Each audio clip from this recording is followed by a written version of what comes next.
A relic of the old world. Ready your men, Captain. We will only get one chance. Ne! Jak to? Co se děje? Jsem tam připojil toho 500 000 lidí. Ne. Můj internet je v pohodě, ne? Podle mě můj internet je v pohodě. Internet v pohodě. Co ostatní? F-kujou nebo ne? F. Ne, je někde DDoSnul. Ale dobrý, už dáme.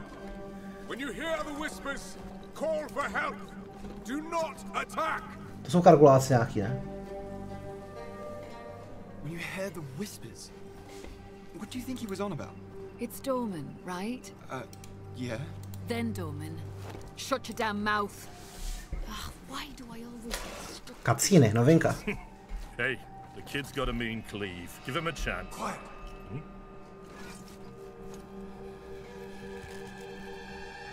Jako to je úplně nová úroveň cutscene tohle.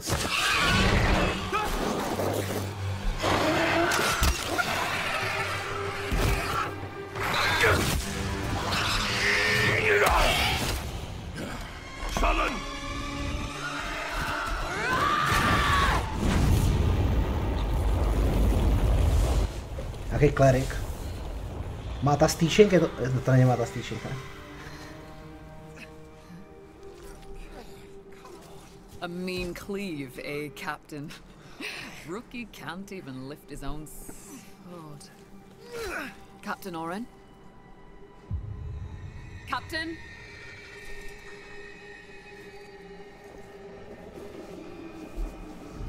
It's here. New level Rain! cinematic. Send the signal! What the fuck? Rain! On my back, blade up! Come on! I'm ready! I'm ready!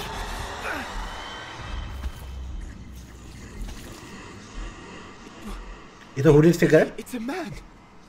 No, it's not.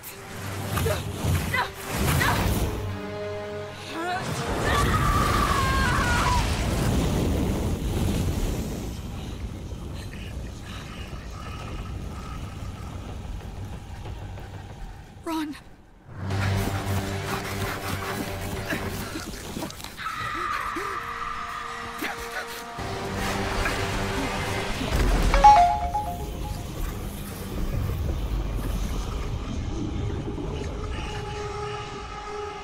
Je to hooded figure, ne?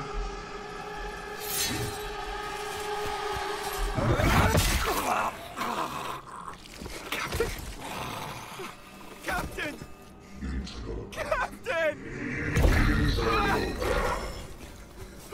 Why are you here? What is this?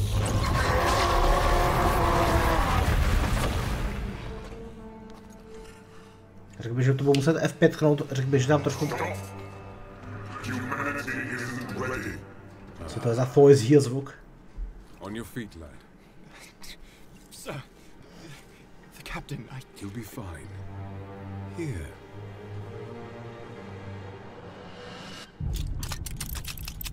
To je Valdos puzzle box?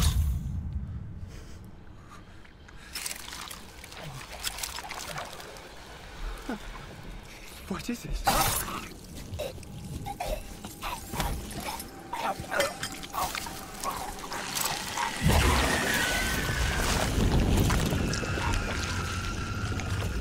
Get the body. Stop.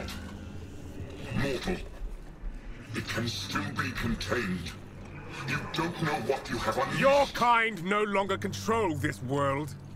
We cannot destroy your body, it's true. But you will watch as we destroy everything you have built.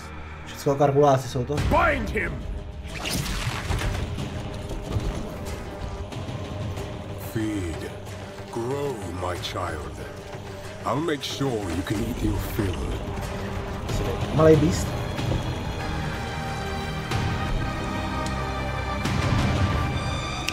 Zvuk je na prtečko, já to budu muset refreshnout, až to skončí. Tak kvůli tomu, jak to bylo zaseklý z začátku. No, F5. Around 2 weeks on December the 6th. But even though it's early access, this isn't just some small taste. The game is huge. In this live stream, we're going to be introducing everything you can expect. So without further ado, let's roll the gameplay trailer. Gameplay. Existence is a thing of beauty. Hlavně ať ukážou mapy. But impermanent. Life and death are mortal enemies, and yet bound to one another. Jako hodně dobrá kvalita, a to je jenom full high definition Twitch. Life must be protected at all costs. Some have said my methods are brutal. To this I say there can be no salvation 372 000 lidí kouká. Sacrifice.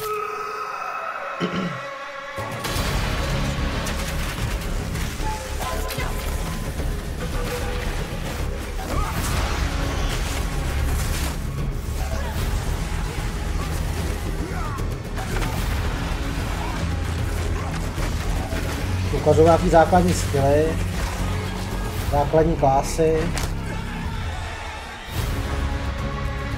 skill tree, MTX, ascendancy,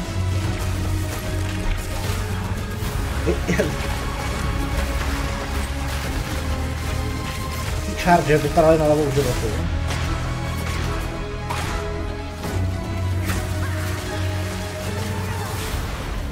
We are faced with the end, and I will do what I must. Oh, Heroesy. Heroesy trojky. Hodně Heroesy trojky tohle. Hromada nějakých dalších těch skill treeů. Už se těším, až se to budu pauzovat. Bossy si ani nechci moc spoilovat, těma se chci nechat překvapit, až to budu hrát. Those who obsess with death, let them soon be acquainted with it. To jsou ty rozsašílený. Now, as you just saw, even in early access, Path of Exile 2 is a big game. It's actually been 5 years since we announced PoE 2, and over that time we've revealed a lot. But it's been in bits and pieces. It's pretty hard to keep track of it all. So today we're going to do a full rundown of all the content that will be available at the start of early access. Classes, character progression systems, and for the first time, a full overview of the end game. This is going to be a big one, so get comfortable. For 20 years, Rayclast has been free from any sources of corruption, but the Count of Ogham, tempted by promises of power, intends to harness it once more. The dead are rising. To jsou nějaký lore záležitosti, to mě nezajímá. Madness is spreading. Under the dark influence of corruption, the Count doles out sentences of death to any who would question him.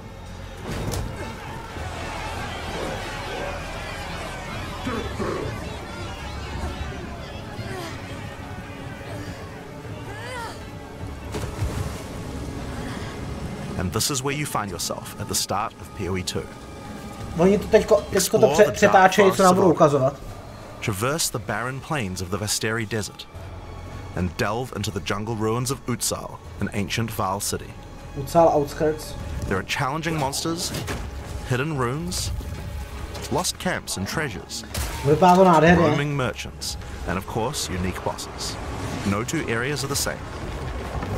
It falls to you to track down the seed of corruption, the source of all this devastation. Seed of corruption. On the way, you'll face fearsome monsters, meet strange characters, forge unlikely bonds, and uncover lost civilizations. But first, you'll need to pick a class. Ranger. Now, early access will initially have 6 classes available. Let's have a look at them. The Monk is a fast and furious melee fighter. He dashes in and out of combat and has mechanics that involve building up and keeping momentum. Like all classes in PoE 2, you'll want to use a wide variety of skills to mix and match different combos. To get new skills, you will first need to find skill gems. Using a skill gem will open the gem cutting menu, which shows all the active skills available in PoE 2. Flail, mace, you can crossbow, choose an sword, existing skill to spearball. level up, or choose to engrave a new one. Since this is a level 7 skill gem, even if you pick a new skill, it will immediately be level 7, so there's no harm in trying out something new. To je taky The super. monk primarily uses the quarterstaff. There are 3 schools of martial arts: lightning, ice, and wind. But don't think you have to stick to just one. The best combos are going to involve mixing elements of all 3. Let's try killing palm. Like many monk skills, this can be used to quickly take advantage of a specific situation. If there's an enemy on low life, you can use killing palm to dash to them and kill them instantly. This will provide a power charge. Then we could use a different skill to consume that power charge for a much more devastating attack. The monk also has powerful combo skills. Tempest Bell, for example, is a skill that places a giant resonating bell. Hitting the bell causes it to ring, dealing damage to all enemies around it. You can also do things like freeze or shock the bell, which will add elemental damage to the strikes. Taková zónu kontrolovací věc. The monk also has a variety of abilities to empower his staff. If an enemy is close to being stunned, you can use staggering palm to punch them down. Dělá vám to krev After okolo that, any obrazovky. attack you do will shoot out wind projectiles. To je dobrý. Že na první pohled There are vidíte, že vás 21 něco active zraňuje. skills for quarterstaves, musíte so this koukat just dole. scratches the surface of the options that you have. By endgame, you'll be dashing from pack to pack, spewing projectiles and Pořád tam jsou obliterating šrajny strings of ve hře. enemies with huge combo attacks. Defensiv. Já bych Now, řekl, if you tohleto like the všechno style jsou of melee that's a ukázky little slower, příběhu. it's much harder than the warrior is for you. Takže He pounds the předpokládám, ground že with big, v nějakém chunky endgameu attacks tomu and všechno shrug bude off the lepší a hits of small rychlejší. enemies with large amounts of armor. Even though the mace slams are slow, you never lose control. Longer attacks can be retargeted as you go, and if you find yourself committed to a long attack, you can dodge roll out of it at any time. Among the skill option for maces, you will find a variety of slams, fire attacks, war cries, and shield skills. Here, I'm going to slam the ground, rending it apart with lines of fire. Any slam skill will then cause these fissures to erupt with lava. I can even run through them with a skill like Stampede to do huge amounts of damage. Jsme už někdy viděli. The warrior can also use war cries, which can empower your next skill. Seismic Cry, for example, will double any slams from your next attack. The Stampede counts as a slam, so I can double that for even more craziness. If you want to go a little faster and be a little more defensive, equip a shield. In PoE 2, you can raise your shield at any time to block all damage from the front, even spells. While holding up your shield, your stun meter will build as you take damage, so be careful. If it reaches 100%, your stance Stun will break meter. and you will be vulnerable. Some enemies also have die. unblockable attacks, which are indicated by this red flash. If you see one of these coming, make sure to dodge out of the way. Using a shield also gives you access to shield skills, like Shield Charge, which allows you to charge towards enemies and stun them. Shield wall nějaký. While charging, you're also blocking the whole time, so you have full damage Jenom immunity dvě from the front. flašky, vidíte to? Jenom dvě flašky? The warrior also has access to totems. Some totems have built-in abilities, Nevidíte like to? Shockwave Totem, which can be placed to stun nearby enemies and trigger aftershocks like those from the earthquake. Vidíte to? Jenom dvě You can also flašky. get ancestral warrior totems, which allow you to use any Nevím, slam možná, že to skill má you jenom want. warrior takhle. Fakt, že This is jenom a dvě meta flašky. skill, which means Je that it's takhle, a on tam skill má you něco can put other jiného než skills into. flašku. I can take a slam like Sunder and Zajímavý. socket it into my ancestral warrior totem. Now when I summon him, he'll sit there and slam the Ale monsters from a neříkali, že budou distance. nějaký trinkety místo flašek? Něco takový říkali, ne? There are 20 active skills for maces, so there's a lot more to try out. But by endgame, you're going to be dropping hammers from the sky, leaping fearlessly into combat, and separating the very earth you stand on. Vypadá to pěkně. Time for some ranged attacks. Ranger The ranger is primarily about the bow, but we wanted to make sure that she feels agile as well. In PoE 2, you can shoot while moving. Combined with all the skills the ranger has that allow you to jump around, you'll have a lot of mobility in combat. Já to posouvali tu postavu. Bow skills have a variety of lightning, poison, ice, and physical attacks. Lightning attacks bounce around between Myslím, targets. že tam nebyl tornádo You can šlo. also stick lightning arrows in the ground which explode when hit by the bounces, or electrocute enemies to take them out of combat. Ice attacks allow you to slow and freeze enemies to keep them away from Takže you. elektrokutování je nějaký... Using poison, not only can you slowly damage your Jako enemies from spíš afar, zmražení, jo? but also grow some interesting plants. To je nějaký With toxic ray 21 nebo bow co? skills and all the mobility and combo tools the ranger has, you can take advantage of every situation. By endgame, you'll be creating hundreds of arrows, be they falling from the sky, bouncing around between Tohle vypadá enemies, dobře, or tohle spraying vypadá out dobře, tornadoes. tohle vypadá dobře. To se mi líbí, You might have to noticed chci in the hrát. bottom left of the screen that the flask slots look a little different. Přesně, jenom dvě In flašky. PoE 2, you have one dedicated life flask slot and one mana flask slot. Flasks gain charges as you kill enemies. Takže asi That budeme typically muset allow you to používat heal mana 6 or flasku. 7 times if they're full. But that's not the only thing you can use charges for. Charms are a new item type that will automatically defend you from various debuffs or damage types. Having trouble with getting frozen? Equip a thawing charm. When it's fully charged, it will make you immune to freeze for 3 seconds if you get frozen. To recharge them, just kill more monsters. OK, takže You can to je gain more slots for automatická charms by flaška. upgrading your belt. Která ale jenom automatická. The mercenary wields a crossbow that can be loaded with different ammo Co říkali, types, víc offering čarmů, když máte versatility, lepší power and pásek, mobility. jo? All classes and Je tam Path of tornádo Exile 2 shot, can be tak controlled super. with WASD, Jo, jdu úplně which dole makes vpravo. this Já class šlu play pomalu, exactly like a shooter. dolů doprava jsem For se the nedostal. crossbow, you will Tak find jsem si skills úplně hrál like tornádo shot, je to shotguns, jednoduchý. sniper rifles, assault rifles, and even grenade launchers. But not only that, there are a wide variety of more grafika je interesting nádherná. elemental ammos too. Jenom mě štve, že to je všechno hrozně do takové jako šedohněda. have them loaded, which makes the mercenary able to combo abilities together for devastating effect. Use Glacial Bolt to create walls of ice to separate enemies, then switch to fragmentation rounds to explode the ice, dealing massive AoE damage. If I come across an armored enemy, I could use armor-piercing rounds to break their armor, Armor-piercing and then bolt. high-velocity rounds to take them down. Or perhaps I could fire a gas grenade to poison enemies before detonating the cloud with an explosive shot for massive damage. If you want to call in some suppressing fire, you can summon artillery ballistas. These have a minimum range, so you'll want to prepare your position carefully before moving in. There Minimální are range v 22 artillery active skills balistě. for crossbows. By endgame, you'll be calling destruction down from the sky as you litter the battlefield with grenades and pepper your enemies with your automatic shotgun. If you're looking to take a back seat and let your minions do the work, then the Witch should be your choice. She can call forth hordes of undead monsters to fight for her, while casting powerful chaos spells that debilitate her enemies. Occult skills are some of the most varied in the game, with skeletons, noxious spells, specialty minions, curses and sacrificial Zatím magic. vůbec nemluvili o Ascendancy. Before we Možná, talk že about nebudou minions, Ascendancy. we'll have to talk about a new resource in Path of Exile 2 called Spirit. This is a Spirit Gem, which allows you to pick from a range of persistent skills. All classes have a variety of these skills which can add some very interesting effects, like Arctic Persistent Armor, one. which does cold damage to enemies that hit you, or Raging Spirits, which summon fiery skulls each time you cast a fire spell. Zajímavý. For the Witch, Ještě- though, we'll want to be using our Spirit to create permanent minions. To These byl zase minions will be charm? revived automatically when they die, so you don't have to worry about resummoning them all the time. Here, I'm using the skill screen to allocate which minions I would like in my Ty horde. DPS, jak tam jsou, je You can super. see the spirit cost of each one. Skeletal warriors are cheap, but weak, useful for tanking damage and distracting enemies. But I want more heavy hitters in my army, so I'm going to unsummon some warriors and instead add skeletal arsonists. Tak je dobrý, že to můžete Permanent minions come with takhle special jednoduše active ovládat. abilities called command skills. You can order these guys to detonate your own minions for even more damage and area of effect. If you want a bigger army, you'll need a scepter. This new weapon type is imbued with even more spirit, allowing you to summon even more friends. Sceptry If you want dávají an even bigger spirit. army than that, you can take advantage of corpses to summon true hordes of minions. But what can a witch do while her army is at work? Well, she has a range of chaos spells to spread disease amongst your enemies, or bone skills to impale them. Or, you know, you could curse them to make them weaker so your horde can take them down. There are 25 active occult skills.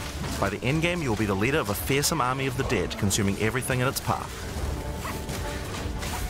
Trošku se bojím, aby The to sorceress skutečně nebylo bends the tak, elements to her will, že using them to unleash pokud chcete devastation hrát on miniony, her musíte hrát foes. Witch, This classic spell abychom caster nepřišli wields a o tohle flurry z of toho elemental zvláštní, magic že from můžete afar. hrát duelist The lužišník. elemental skills have everything you might expect and more. Fireballs, icy explosions, lightning storms, you get the idea. Each spell is unique and has many different ways to build and combo with others, even between different elements. Elementální skilly jsou For nádherný. example, Flame Wall conjures a burning line that not only damages enemies, but also empowers all projectiles that pass through it. If you place a wall and fire lightning sparks through it, they'll gain extra fire damage. It's a good idea to take advantage of the ability to automatically swap weapons when you use certain skills. Elevor, Having a vidíte special Elevora? staff with bonuses to fire skills and another with Vidíte bonuses Elevor? to lightning skills can really power up a combo like this. The sorceress can also take advantage of powerful trigger gems. For example, you could grab the Cast and Ignite gem and use it with Firestorm. Cast and As you Ignite. ignite enemies, a counter will go up in the top left corner. When it's full, a Firestorm will automatically be cast at the enemy that was ignited. There are 25 active elemental skills. By endgame, you'll be firing off projectiles left and right as you rain down elemental storms on your foes. Now, those are the characters that will be available at the start of early access, but we will be adding 6 more character classes with just as many skills and options as these. There's a lot more to come. There's one more important thing to mention about skills. Even though we talk about them as belong to each class, in reality there are no restrictions. You can use all these skills on any class so long as you have the attributes. For example, a poison ranger might want to try out using occult curses to increase her poison damage, or a monk might want to trigger elemental ice walls to use with his glacial cascade combo. The possibilities for cross-class combos are practically unlimited. We're looking forward to what kind of things you guys might find. Now, Path of Exile is a game known for build customization, and we haven't even scratched the surface of what is possible yet. So let's talk about support gems. Path of Exile 2 has a system of support gems that can be combined with your active skills to dramatically change the way they work. If you find a support gem, then right-clicking will open up this screen. Here you will find a variety of recommended support gems for each of your skills that you can pick between. For example, this is a multiple projectiles support gem and can be used to add multiple projectiles to any skill. Normally when you fire a grenade it'll look like this. But if we add multiple projectiles, then you get 3 of them. Once you have the gem, you can also freely move it between any of the skills on your character. If you want to have a multi-shot sniper rifle instead, then simply move the gem over to your high velocity round skill. Generally speaking, if it sounds like a support gem should work with a skill, then it will work. So it's a good idea to experiment. Note that you can only have one of each support gem on your character, so you'll want to think carefully about which supports can be used best with each skill for maximum damage. Now, if you want to stick to the recommendations, you should have a perfectly good time. But if you want to experiment a bit more, then uncheck that recommended button and you can see the full list of supports that will work with your skill. There are hundreds of support gems to choose from, and even we don't know the results of all the possible ways these can interact. Each skill can have up to 5 supports socketed into it, and if you're clever, you can come up with some pretty interesting ideas. Now, all of this is just scratching the surface. You can make frost vortexes, break people's armor, make minions explode, make skills repeat, make enemies set each other on fire, cull enemies, or pin them to the ground. Supports let you drastically change the behavior of your skills and create your own unique build, or at least follow someone's OP build guide. So, speaking of builds, let's talk about one of the most iconic Path of Exile systems, the passive skill tree. Yes, it's huge. There are over 1,500 nodes on there. Now, a lot of people open the tree and can get a little intimidated at first, but try not to be scared. There are lots of options, but at its core, it's pretty simple. Each level you get 1 point to put into the tree. Each class starts at a different location, but they all share the same tree. Around your section of the tree, you'll find relevant bonuses for your character. You should be safe in the knowledge that there aren't many wrong choices here. Almost all the starting nodes will be useful for your character in some way. But if you do happen to make a choice you regret, you'll be able to respec any nodes you've taken by spending a little bit of gold.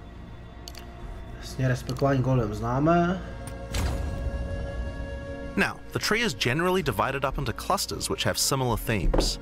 In each cluster you will find small nodes that give simple bonuses like increased damage, but the real power comes from notables.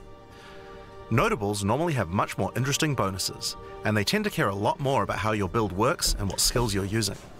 For example, in the mercenary area of the tree, this one gives a 25% chance for crossbow skills to not consume a bolt. And here's one that gives grenades a chance to blow up a second time. This one gives a chance for projectiles to rebound off terrain, as well as giving you some pierce chance to make that more likely. Note that even though this is in the mercenary section, this would work with projectiles from all classes, so there are often reasons to go to different areas of the tree. In order to get between these clusters, you will generally have to allocate nodes in the attribute highways. Attribute nodes allow you to pick which attribute you would like to use, so it's very easy to get points for any attribute that your gear might need. You can change which attribute these nodes give you for half price at the respec vendor. In addition to notables, you will also find even larger passives called keystones. Keystones have both an upside and a downside, and often require changing your entire build to design around them. A great example is Giant's Blood, which allows you to wield two-hand weapons in a single hand, but doubles the attribute. You can use a two-hand mace with a shield, or even dual wield them. how about Mind Over Matter, which makes all damage go to your mana pool first before your life pool, but you lose 50% of your mana regen. Zajímavý, Skills like these can be tough má to za build to around, 30 nebo but if you're up 50%. for the challenge, they can be very rewarding. As we showed you earlier on the Sorceress, you can swap between weapon sets on the fly as you use certain skills. One of the new features in Path of Exile 2's passive tree is that you can choose to have your passive tree change as you switch between weapon sets to take advantage of specific bonuses on the tree. For the Sorceress, you might want to change between fire and lightning specialization. Or you could switch between one hand and a two-hand setup in order to be able to block boss attacks while following up with heavy hits from your bigger mace.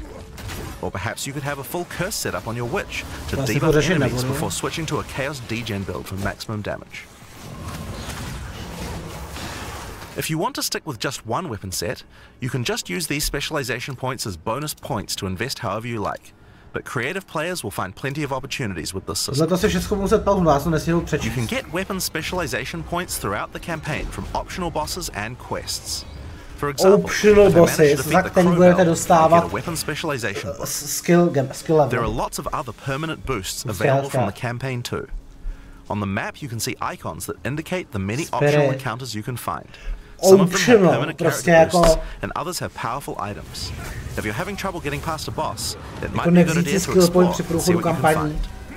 For example, if you defeat Blackjaw the Remnant, you'll gain a permanent increase to fire resistance. One of the most important finds are spirit bonuses. You can find the first one here in the canopy in Act 1. Defeat the boss in this area to acquire a permanent addition of spirit. The permanent buffs you gain from spirit are very powerful, and every class will find a use for them, so make sure you hunt down these upgrades. There's one in each act. Now we haven't even talked about the most important element of character progression, items. That's why we're all here, right? Items in Path of Exile can be broken down into four rarity groups: normal, magic, rare, and unique. One of the things you're going to want to do as you play through the campaign is upgrade the items you find, and you can do that with currency items. An Orb of Transmutation will allow you to upgrade a normal item to a magic item with one mod. You can then apply an Orb of Augmentation to add a second mod, then use a Regal Orb to add a third mod, and upgrade it to a rare. Finally, you can use some Exalted Orbs to add more mods to your rare to a total of 6 mods. Plus 1 tu all projectář, to máme v současnosti. One of the things we think is really important is to make these options available to use as you play. All the items that mods are much more common than they were in Path of Exile 1, so that you can use them throughout your campaign playthrough. We want you to find things on the ground that can be crafted into upgrades much more frequently. As well as making the drop rates on these items much more common, you can also get them by disenchanting unwanted gear at the magic item vendor. If you disenchant magic items, you can build up to an Orb of Transmutation, and by disenchanting rares, you can build up to Regal Orbs. Another important area of crafting items in PoE 2 is sockets. Some items you find will have sockets that can have Ezomite runes placed in them that add more mods to the item. If I insert this glacial rune into my helmet, it will give extra cold resistance. This is a great way to solve problems that you have with your build, like resistances or damage. If you find socketed items that you don't have a use for, you can take them to the salvage bench in town to work towards an Artificer's Orb. This will allow you to add sockets to your existing items. Body armors and two-hand weapons can have up to 2 sockets, while the rest of your armor and one-hand weapons can only have 1 socket. You can also salvage items with quality to create items like armor scraps or whetstones. These will allow you to increase the quality of your items for an up to 20% boost. If you don't want to disenchant or salvage your items, you can always sell them for gold. Gold can be used to buy items from vendors, and we've tried to do a lot to make sure that the items they have for sale are actually useful. Every time you level up, they get more stock, so make sure to check back often. Other vendors offer a gamble. Pay a flat amount of gold and you'll get a random item of a specific type. This could be a great way to improve your gear, if you're lucky. Gold is also used to respec your passive skills. Take advantage of this system to experiment with your tree and rework it as required. The other thing you might want to use gold for is the currency exchange. This allows you to exchange currency items with other players on an open market in exchange for a small gold fee. Now, all items in Path of Exile are freely tradable. We never bind anything to your character, except gold. Crit hit chance bonus. To byl flat crit, most gear in Path of Exile 2 is randomly generated, but there's another type that isn't. Uniques. They are especially rare, each with a handcrafted set of unusual mods which can To jsou dramatically change a informace pro úplný character's build. začátečníky, že jo? They're not just better rare items, they can do much stranger things that can fundamentally change your character. Corpse Wade will make any corpses you run through explode into clouds of poison. The Sands of Silk is a body armor that changes your dodge roll into a blink, morphing you into sand as you teleport past your foes. Jo, tak to je And of course, dobrý. some uniques are just pure hits of dopamine, like Quill Rain, which just turns your bow attacks into full auto by doubling your attack speed. Each unique is something that you can build your character around. We try to make sure that most unique items have a potential use at endgame, even if you find them early on. And Zajímavý as you can kladivo. see, every single unique item comes with custom art to match. Blink. The No last to jako dobrý, progression ale musíš system to you mít can do during the speciální campaign is unique body Ascension. armor, že jo? Takže ono to zase taková Starting in pecka Act 2, nebude. you will come across Ascension trials, tests that you must complete to unlock your Ascension class. We'll explain these trials soon, but first let's take a look at what Ascending can do for your character. Each class has access to 3 Ascendancy classes, but at the Just two start of early Ascendancy. access, only 2 per class will be available.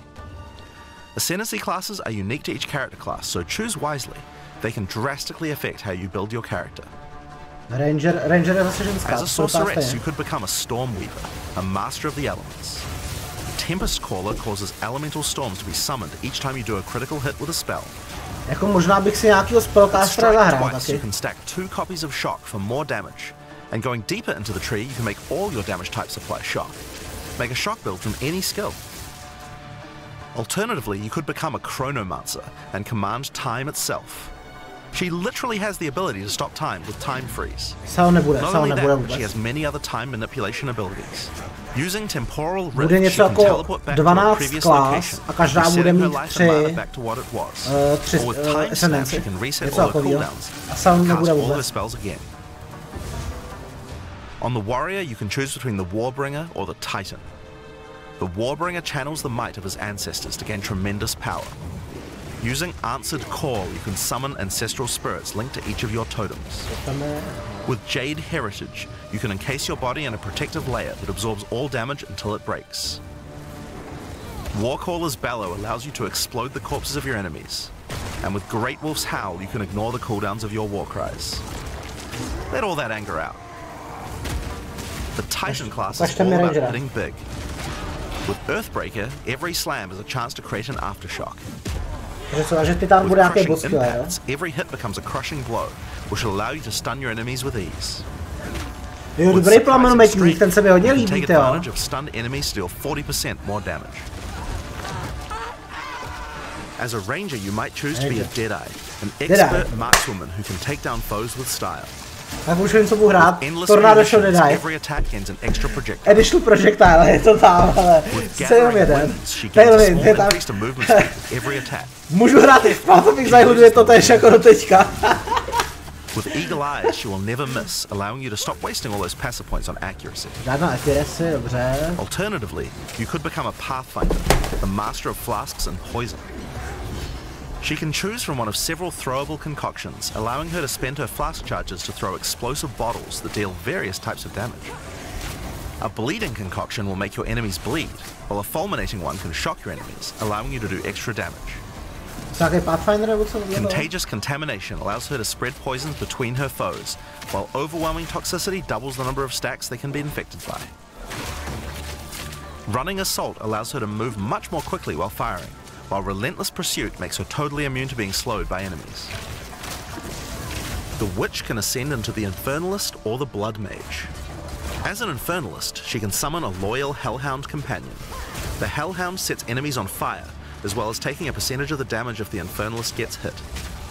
With Pyromantic Pact, you can turn your mana into Infernal Flame. As you cast more spells, the flame builds up, and if it overflows, you'll take damage. Using Bringer of Flame, you'll want to make sure you keep the flames topped up. While your Infernal Flame is above 30%, all damage from you and your minions will ignite enemies. She can also transform into a literal demon. While in demon form, she takes an increasing amount of damage, but her cast speed and damage increase rapidly as well. So if you're planning on transforming into a demon, make sure you stack a lot of life recovery. Ultra Glass Cannon. She can also become a Blood Mage, a master of life and energy. All Blood Mages must pay the price of making skills cost life as well as mana, but in exchange, every monster they kill will drop life remnants, which allow them to quickly gain back that life. With Crimson Power, she can gain large amounts of extra life, and with Vitality Siphon, she can use her spells to leech life back as well. Once you've got a significant amount of life, you can use Gore Spike to make your critical hits deal incredible amounts of damage. A monk who is in tune with the elements might become an Invoker.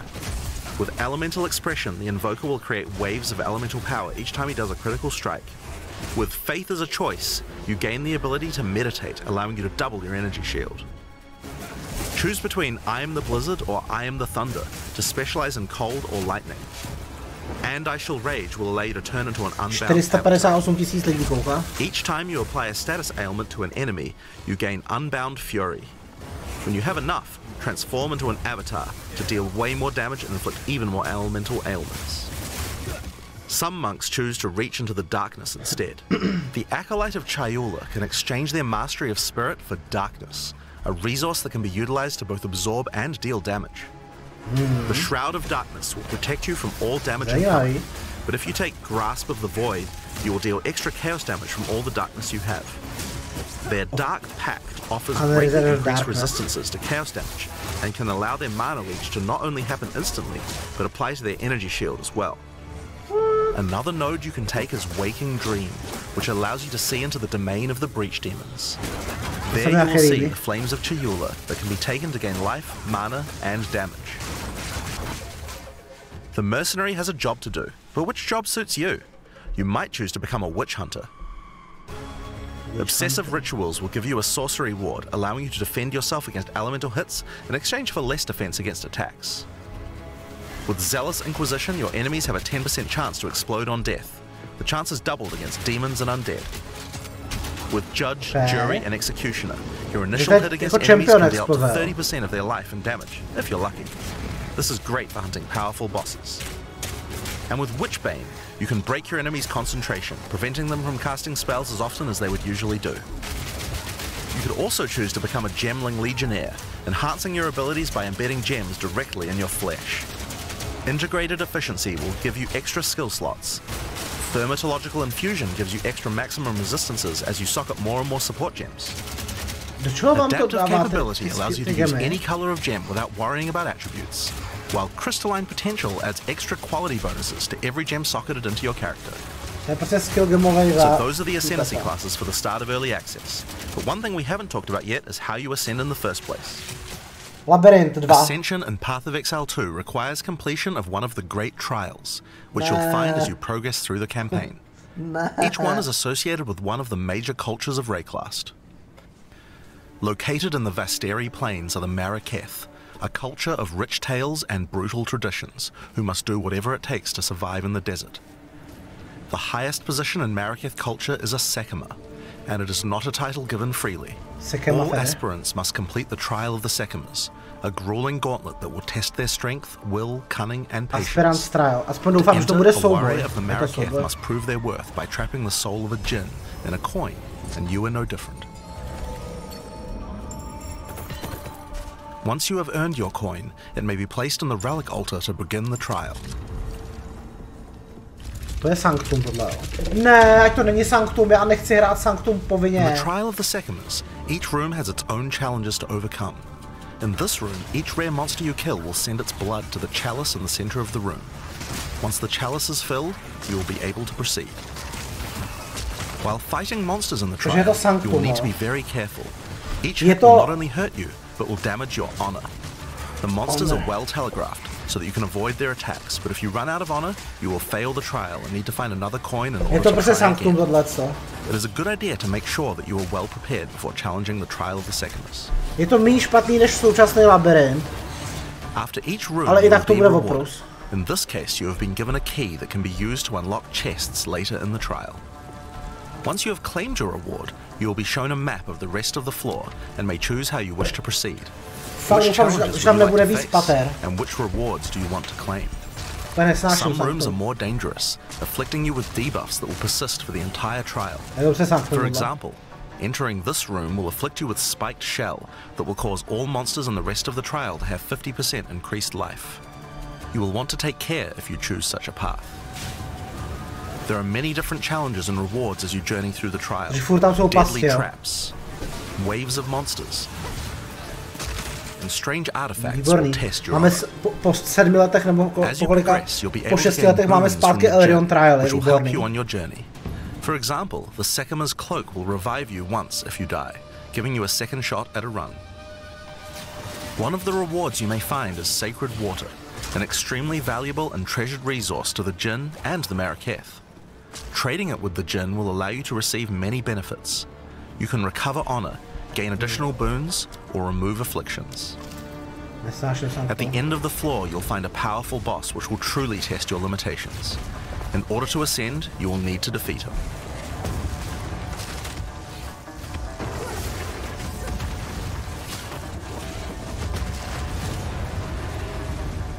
Having defeated the boss, you've earned the right to ascend. But first, the loot. The keys you have found may be used to open the various treasures in the vault at the end of the floor. We only have a single bronze key, so we'll just have to open one of these small chests.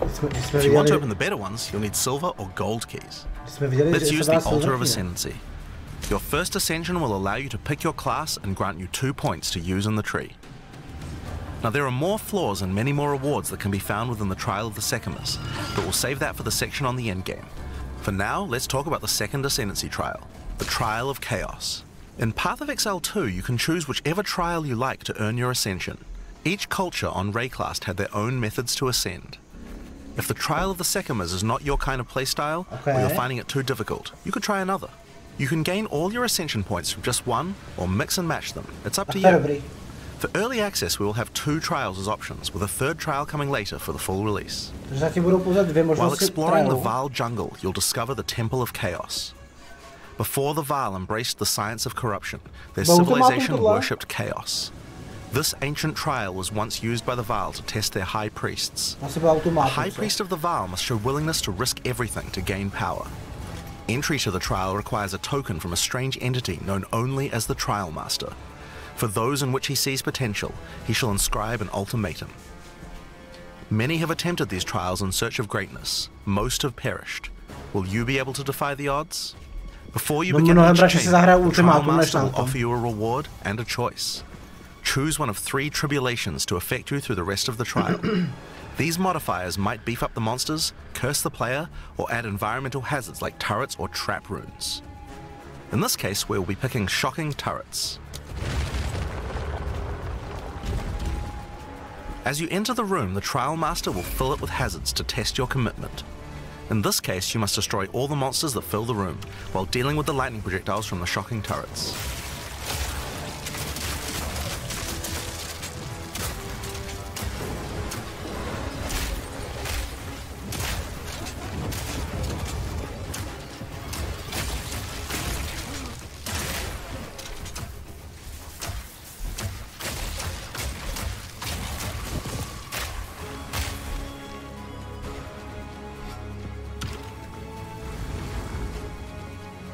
After each room, you will need to make a choice. Take the rewards you have earned so far, or go double or nothing. Increase your rewards, but take on more risk. Each tribulation you add is minor on its own, but they quickly stack on top of each other and can become overwhelming. Je tam enchantnutý implicit, jako bylo teď ty rune craftování, takže možná bylo rune craftování pořád ve hře. Each will test your resolve in different ways. Ale po This one simply requires you survive for a certain amount of time. challengích Another requires you to escort the stone idol through the level as elevators full of monsters descend to attack you. Should you be able to get through the first 3 chambers, you will face your first boss. The order of the bosses is random, and combined with the tribulations you have selected, the fight will never feel the same. After defeating the boss, you may claim your rewards. Of course there are the items, but you also gain the right to ascend. If you already did the Trial of the Sekimas, then you can claim 2 more points to add to your Ascendancy class. Now it's possible to go much deeper. There are more bosses, rewards, and risks to take, but we'll talk more about that when we get to endgame. So how about we talk about that now?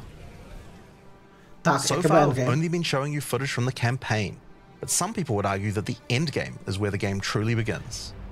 Something that happens almost every time a new action RPG launches is people saying, there isn't enough endgame content. Well, we want to make sure that in PoE 2 people don't feel that way, and we actually only changed our development priority for this recently. The first 3 acts of PoE 2 already take around 25 hours to complete if you're a new player. This is already a pretty significant campaign. On the other hand, people spend hundreds of hours in endgame each league. We realized that finishing the rest of the campaign for early access was actually a bad idea. Instead of having acts 4 to 6 in early access, we could concentrate on endgame and make that great. For new players, a 25-hour campaign is already a huge game with lots of content. But for existing action RPG players, what you mostly care about is all the endgame challenges to overcome. So several months ago, we switched the entire development team's focus over to making endgame content. Super. At the start of early access, there'll be 50 bosses and around 400 monster types. But the great thing is that the rest of the game is like 80% there. We'll be adding content to roughly double the size of the game during early access and into release. Now, in order to make the endgame happen at the same character level as what it would be after we added the rest of the acts, we've added a second difficulty level called Cruel, where you repeat the campaign with all the monsters and bosses leveled up. And of course, new rewards. You can kind of think of it as like a new game plus. It's also a lot faster to get through the content the second time as your clear speed increases. That will take you to around level 65, where the endgame begins. Once we add the remaining 3 acts, we'll be removing Cruel difficulty, so you'll progress straight from the end of Act 6 to endgame. Yeah. But what is the endgame? To explain that, I'll hand over to Mark. He can tell you all about it. Nice. Hi, I'm Mark Roberts, Game Director on Path of Exile 2. Well, one thing that Path of Exile is known for is having a lot of distinct endgame content to choose between. Each endgame mechanic needs to have its own progression system, areas, bosses, rewards, and player power that can only be gained from that content. We are going to be adding a lot more over time, but for Path of Exile 2 we decided to start with 7 distinct systems you can progress through. This is the Atlas, and it serves as the core of the endgame for Path of Exile 2. It's infinite and expands in all directions. Now, we are not going to spoil the plot too much here, but corruption from the beast has blighted the land, and your objective is to help fight it. In the center of the Atlas you will find the Ziggurat, a temple in which the Val research the fundamentals of space and time. Here we can open portals to nearby locations and begin cleansing corruption and finding resources. In order to power the portal device, we will need waystones. Each waystone has a tier, which will determine the level of the monsters that you will face. To go to an area, simply click one that is adjacent to an area that you have already completed. Insert the waystone and click traverse. Portals open, allowing you and your party to travel to the area you have selected. All the areas in the endgame feel distinct from the locations in the campaign, and we have dialed the randomization up to 11. The monster packs you will face in each map are totally random, and the combination of them can lead to some very interesting combat situations. There are over 400 monster types in early access, and they have a lot of varied and interesting abilities. Depending on which combinations you face, you might find some serious challenges. In order to cleanse the corruption from the area, you will need to defeat all the powerful rare and unique enemies in it. Once you have done that, the area will be marked as completed and you will be able to travel past it to progress deeper into the world. If you die, then the map can no longer be run, and you will have to find another way around to get to the areas behind it. There are also all kinds of other random encounters you might run into as you play maps. One such encounter are precursor artifacts. These are ancient, corrupting monuments that irradiate the monsters around them. The monsters that feed off the corruption are drawn to their power. If you defeat the monsters and cleanse the artifacts, you will get a powerful temporary buff. Some of the buffs make you faster, others rain lightning or fire around you, and some even give you increased experience or help you find better items. You can also find strong boxes. These enigmatic chests guard piles of treasure, but are always a trap. Monsters lie in wait to attack you the moment you open it, and the boxes often have mechanisms to unleash powerful spells or dangerous debuffs. There are different types of strong boxes containing different items, and you can even use your currency items to craft them on the fly, so you can optimize the contents. But be careful of opening one you can't handle. Je zajímavý, jak to udělal tu tmu okolo toho. Sometimes you'll discover monsters frozen in essences, solidified crystalline corruption. These dangerous monsters can be broken free. If you defeat them, the essence they drop can be used to upgrade normal items to magic items with a guaranteed mod from a category. For example, we could use this one on some boots to ensure a movement speed mod. Zajímavý. Rarely, essences will also drop that allow you to upgrade magics to rares, adding the guaranteed mod. Jsou v té hře alchy nebo nejsou alchy? Možná, že ani nejsou alchy, co? Že všechno bude jenom dostupný. This is incredibly powerful, since it allows you to get a second deterministic mod in your crafting projects. Combining these with the currencies that are commonly found in Rayclast for modifying items, and we can get a very nice pair of boots indeed. Waystones, like all items, can also be crafted using your currency items. Adding prefix mods will improve the rewards, while suffix mods increase danger. The more dangerous a map is, the more waystones will drop. Adding mods to your waystones is key to progressing to higher tiers and sustaining them, but it will require you to take on larger challenges. There are a variety of factors you'll have to consider when crafting your waystones. Some maps will have higher density, some lower, some have more magic and rare chests, or monsters, some are more linear, and others more open. Make sure you explore and think about what makes certain maps good if you want to maximize your returns. As you cleanse corruption from higher and higher tiers of the Atlas, you will gain points that you can spend in the Atlas tree. This tree allows you to juice the danger and rewards of all areas in the endgame. You could increase the number of monsters, the number of rares, the number of precursor artifacts or strongboxes, even the quantity of item drops. As you explore the endgame world map, you'll notice various different biomes, from snow-capped mountains to dense jungle valleys. Most maps are restricted to certain biomes.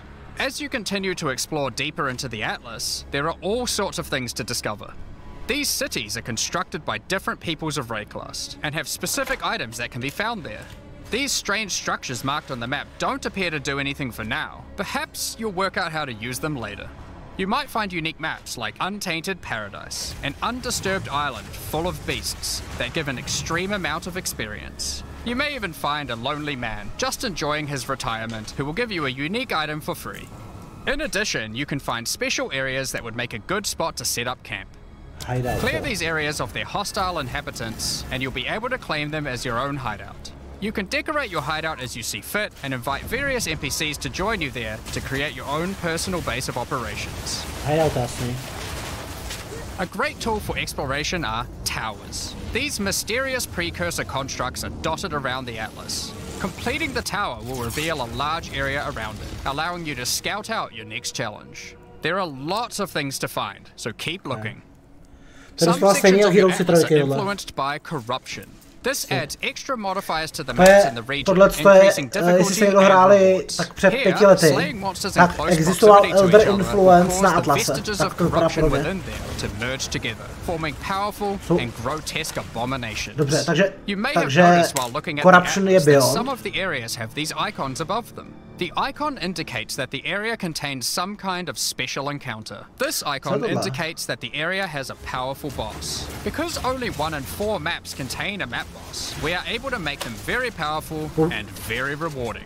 These bosses come from the campaign, but have had their difficulty increased with changes to AI and some of their abilities. It's worth noting that because you can see where the bosses are, you can choose to take them on or avoid them. If you do choose to hunt bosses though, then you will be rewarded with special points for the boss hunting section of the Atlas skill tree. The points here will allow you to specialize in boss killing, giving you much greater rewards for defeating them. For each different type of content in the endgame, we are adding specialized trees in order to make it so you don't feel the need to respec your points when you change between different types of content. We'll be showing you 7 of these by the end of this presentation, so there is still a lot more to come. Bosses are not the only icon you will see on the Atlas. Let's take a look at one of the endgame systems, Breach. If you played PoE 1, you might be familiar with Breach. For PoE 2, we have created sequels to several PoE 1 leagues. While the mechanic is familiar, the monsters, bosses, rewards, and progression are all new.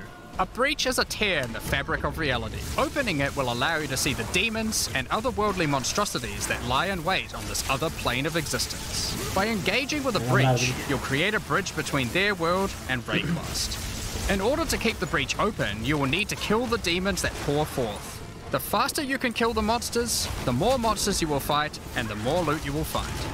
You can also find clasped hands that will open and drop more items if you run over them.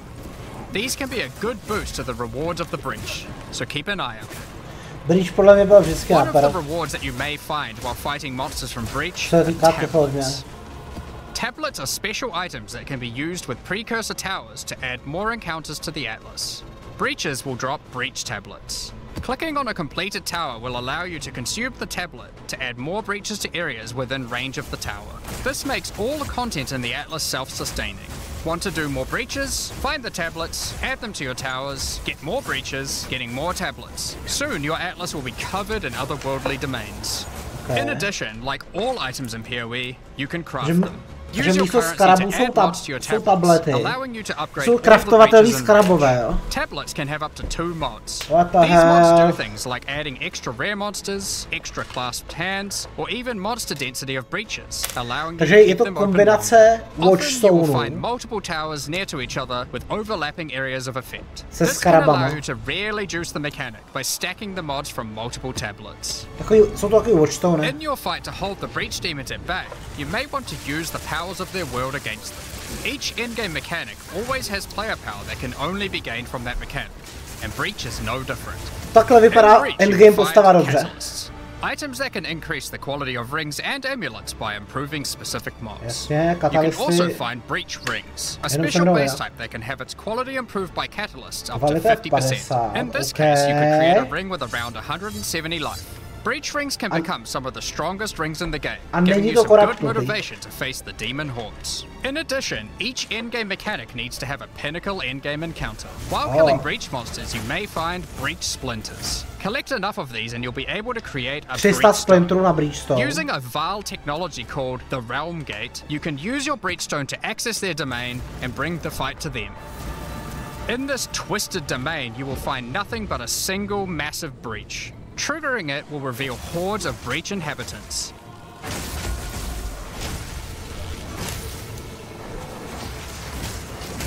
Jak dochází čas? And should you be fast enough, you will be able to fight their leader, Zesht. We that are one. That dreamed. We in nightmare. We that are one. Je špíla. Realize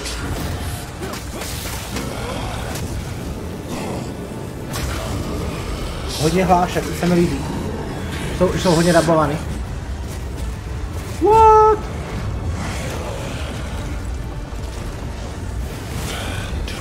This is just one of the pinnacle encounters of PoE 2. We won't be showing the rest of them, so you will have to discover them for yourself.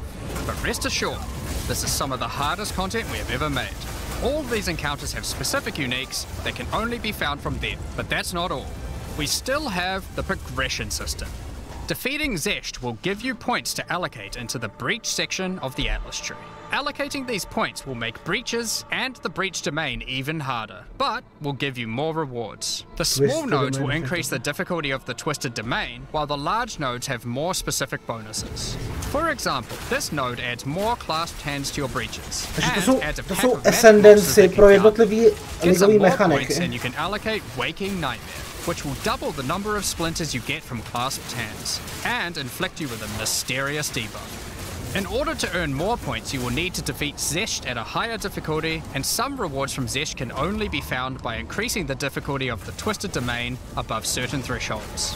Defeating Zesht to at sbírá z difficulty 4 will reklamínky? be a challenge indeed, but there are many more threats in Rayclast. Aspoň, že teďko už není Resurrect in tabu Ritual prostřed altars are obrazovky, to je sacrificial dobře. sites To je built moc by the dobře. mysterious king in the mists. If you encounter this symbol on the atlas, then you know that the area contains ritual altars. Ritual altars demand tribute. Every monster you slaughter in the circle will feed the altar. After the sacrifice, touch it to begin the ritual. The monsters you just killed will be resurrected by the King of the Mist's dark magic, Tady and you must fight to vidíme to, survive. co teďko dělal Pirát. The to do tribute it. you have offered to the altar can be spent to buy powerful items, but they Pět. can be expensive. Pět To v gain oblasti. more tribute, you Pět will rituálů want v to find oblasti. more altars. Each successive ritual you do within an area will spawn the monsters revived by the previous ones, in addition to the ones you sacrificed. By the end of an area, you will be fighting a truly imposing number of foes, but will have a significant amount of tribute to spend. One of the rewards you can buy with tribute are omens. These are special items that allow for metacrafting. Crafting items that affect other crafting items. Have an item with good prefixes but bad suffixes? This omen will help you to remove the mod you don't want while keeping the ones you do. There are a bunch more of these with different effects. Now don't forget that Ritual will also drop tablets which can be used to specialize into getting more rituals. If you want to get to the pinnacle boss of Ritual, then you will probably want to use them. They can also be crafted to grant mods, making your rituals more rewarding. The pinnacle encounter of Ritual is the King in the Mists. Feared by the Asmeri people, he is said to have brought eternal darkness to the wild. But just like Breach, there are a range of unique items you can get for defeating him, and you will gain points in the ritual section of the Atlas tree. Some maps have been touched by insanity. A mysterious entity has taken a special interest in you. Step through the looking glass and you will find your nightmares coming to life. When you touch a mirror, the mists of delirium will spread out across the area, infecting your mind. You must stay within the mist to maintain the nightmare, which is as profitable as it is terrifying. Everything you kill will increase the rewards that drop. However, the deeper into the mist you travel, the stronger the monsters are. Be careful not to overstay your welcome. Rare and unique enemies will become vessels for terrifying demons, who will manifest out of them to unleash powerful attacks on you. The mist also offers a strange crafting material, distilled emotions. By combining these emotions, you are able to instill your amulet with a notable from the passive skill tree. This is like gaining an extra passive point for free attached to your gear. They are also particularly great because you don't have to traverse the tree to get them, allowing you to get off-class bonuses that would normally be much harder to get. Distilled emotions can also be used to instill your in-game maps, applying Delirious to them and adding additional difficulty and rewards, allowing you to further juice your in-game maps. The tablets you can find from Delirium can be used to further improve it, increase pack size, make the fog dissipate slower, or improve your progress towards the pinnacle encounter of Delirium. Speaking of which, every now and then you will find simulacrum splinters. The mysterious entity will create strange encounters based on warped versions of your own memories. Monsters and simulacrums come in waves that get progressively more difficult. You will receive loot at the end of each wave, and you will have to make the decision to leave now or continue on, facing up against even tougher foes from the mist. The bosses you will face as you get deeper into a simulacrum are truly terrifying. If you can complete a simulacrum, you will gain points for the Delirium section of the Atlas skill tree. Next up, we have Expedition. Occasionally, while clearing corruption, you will encounter these Kalguran settlers. The Kalgurans have discovered ancient burial sites with lost Verisium artifacts, and they want you to help dig them up with explosives. The Kalgurans have marked the locations where the relics can be found. Place explosives as best you can to dig up as many as possible. There is just one problem. Corruption has brought the corpses of their ancestors to life, so you might have to do a little cleanup before you can reclaim the artifacts. Broken Circle artefaktem 1, jo? You can also find remnants, the destruction of which will further anger the restless dead. Each one you blow up will make the subsequent monsters more powerful, but also more rewarding. Danig, Rog, Tujin, and Gwenin will exchange the artifacts for useful items and runic magic. You can also find tablets to increase the number of expeditions and the rewards. This one increases the radius of explosives, while this one increases the number of remnants you will find. Eventually, you might discover a logbook. These are special maps full of buried treasure and relics. Essentially, one giant dig site. Here, you can create an extremely long chain of explosives and go through a very high number of remnants. But be careful, many remnants have mods that can really brick your build, so you will probably want to avoid these ones. If you add too many remnants, you could easily make the encounter harder than you can handle. There are all sorts of interesting things buried under the ground in logbooks. You might find dripping caves and hidden pirate caches, but the most powerful encounter is Olroth, the ancient undead commander of the Knights of the Sun. Defeating him will grant you unique rewards, as well as points to spend in the expedition section of the Atlas tree. So those are the in-game systems on the Atlas, but we are not done yet. The trials we talked about earlier have much more content when you get to endgame too. Just like the other Doufám, že in-game tam bude systems, they specializace also na have shriny nebo progression něco takovýho. mechanics, unique rewards, and player power that can Z only be tohohle toho gained se mi from. líbí, jak možná rituál, As a you ten je get strašně higher level pomalej. coins for the Trial of the Sycamores, you will unlock more floors to explore. Takže zase jsou tam pasti, jo. Each floor has its own challenging rooms and a floor boss Jo, that you jenomže need to kill. tohle je ten Sanctový, takže hrát nebudu. Pohodě, prostě Sanctum hrát nebudu. There are 4 floors in total, leading to another pinnacle boss at the end of the last floor, which can only be accessed at endgame. The Trial of the Sycamores is where you'll find jewels, which you can socket into your tree. These are like passives that you can craft with your currency items. They can be really powerful as they allow you to stack modifiers that may not be easily accessible on the tree normally. This jewel gives lightning damage and shock chance, for example. There are quite a few jewel sockets on the tree, so it's possible to gain a Jsou lot mezi of power. travelnoudama, jo. To je There are zajímavý, also soka na other types of travelnoudech. jewels that don't provide any bonuses themselves, but affect other passives surrounding them. This jewel increases the effect of small nodes in radius by 25%. With careful placement in the tree, you could get a significant amount of power from it. There are also unique jewels available with very interesting effects, but you will have to find those for yourself. In order to push further into the trial and uncover the secrets of the Maraketh, you will want to take advantage of its progression system, relics. Relics are items that can be placed in the relic altar as you start the trial. They give special bonuses that affect the trial, making it easier and increasing its rewards. Of course, you can craft these with your currency items, making them even stronger. If you can complete the entire trial overcoming all 4 floors, the final boss will reward you with one of many unique relics. These relics will be consumed when used on your next run, but can reward you with unique and powerful items. For example, this is the Last Flame. If you use it, you will have only 1 honor for the entire trial, so you will need to do a completely hitless run. The Trial of Chaos also extends into the endgame. As you gain inscribed ultimatums of higher and higher levels, the number of chambers that you can go through increases. In true Val style, this allows you to take even more risks for even more rewards. At endgame, you can progress through up to 10 chambers with 3 bosses on a single run. Stacking 10 tribulations on top of each other will make this a significant challenge, but it's worth it. The Trial Master will tempt you with items of the Val Empire, such as Val Orbs. Val Orbs are powerful crafting items that corrupt your gear. Takže co, takže Val Orby budou jenom z těch ultimátů. Zatímco skill gemy, respektive jewely, můžete jenom ze sankta získat, jo. Jdou do háje. Neboli vypadá to, že nebudou implicity a místo toho budou enchantmenty, jo. Sokety vypadá, že nemají barvy. Vypadá to, že vůbec neexistují barvy.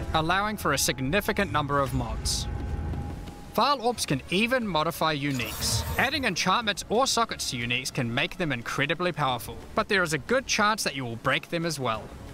The Trial Master will also occasionally offer you soul cores. Originally formed by Chaos, the Val sought to replicate soul cores through human sacrifice rituals and blood magic to power their civilization. Soul cores are powerful socketable items, with mods that cannot be obtained from regular runes. Like all in-game content, there is of course a pinnacle boss. The final chamber will drop keys to this mysterious door. Some say this is where the Trial Master himself resides. Perhaps you are willing to take the risk to find out. Had enough yet? Because there is still just one more thing. The most difficult content in Path of Exile 2. While mapping, you might come across this fortress that has emerged from underground, surrounded by an enormous maze riddled with danger.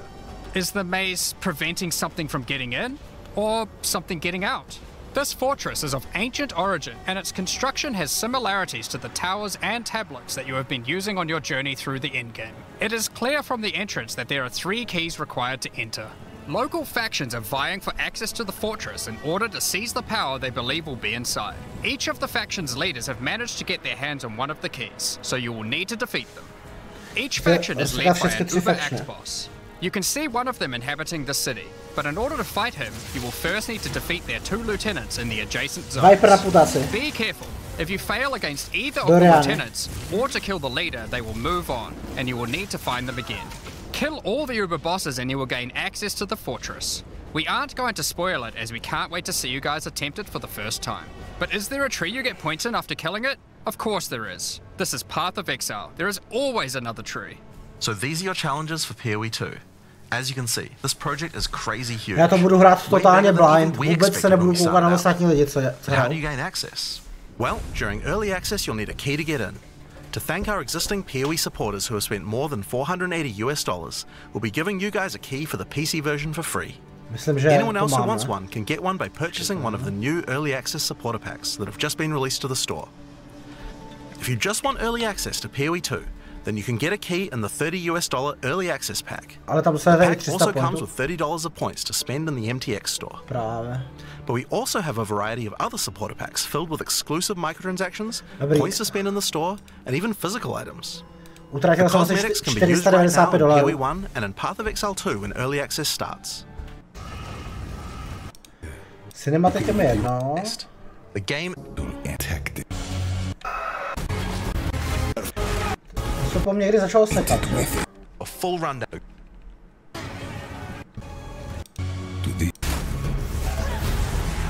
Koukám na tohle? Further ado, Asi ne.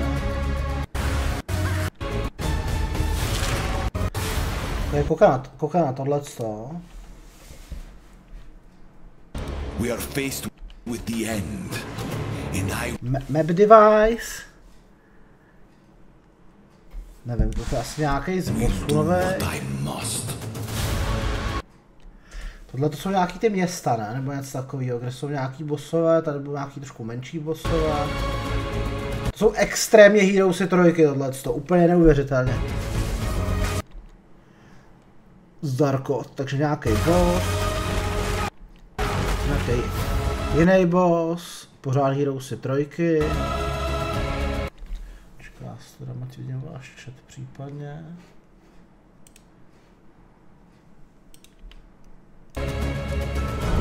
Tady byl ten boss, tohle je nějaký ten tower, který vám pomocí nových skarabů, který se jmenuje tablet nebo něco takového, který vám nějakou oblast vojede danýma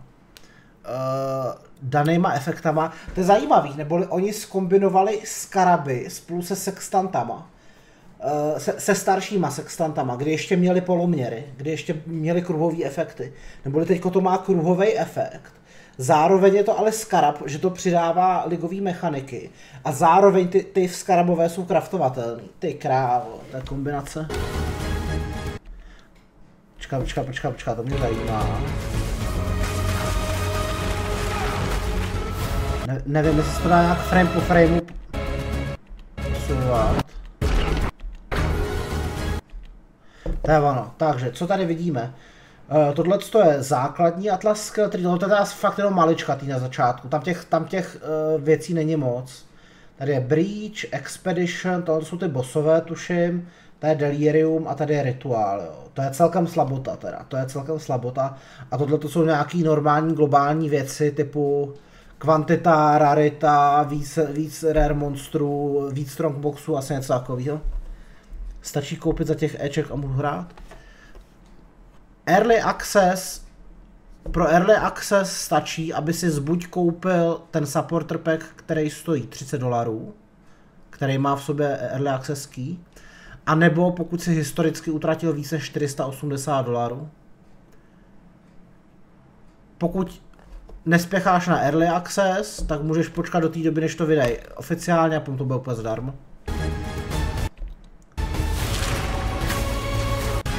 Reach, bossové, zestula. characters. Forge unleash keeping momentum. Tady se jim to sekalo. And source of all. Mě potom budou zajímat ty skilly, především tyhle ty. Co to je? To je Gem Cutter, Flailing, Glacial Cascade. To jsou Ice Strike, Stormwave, něco, Flicker Strike k tomu. Gem, even blast. The monk also has. You can also stun. You can use.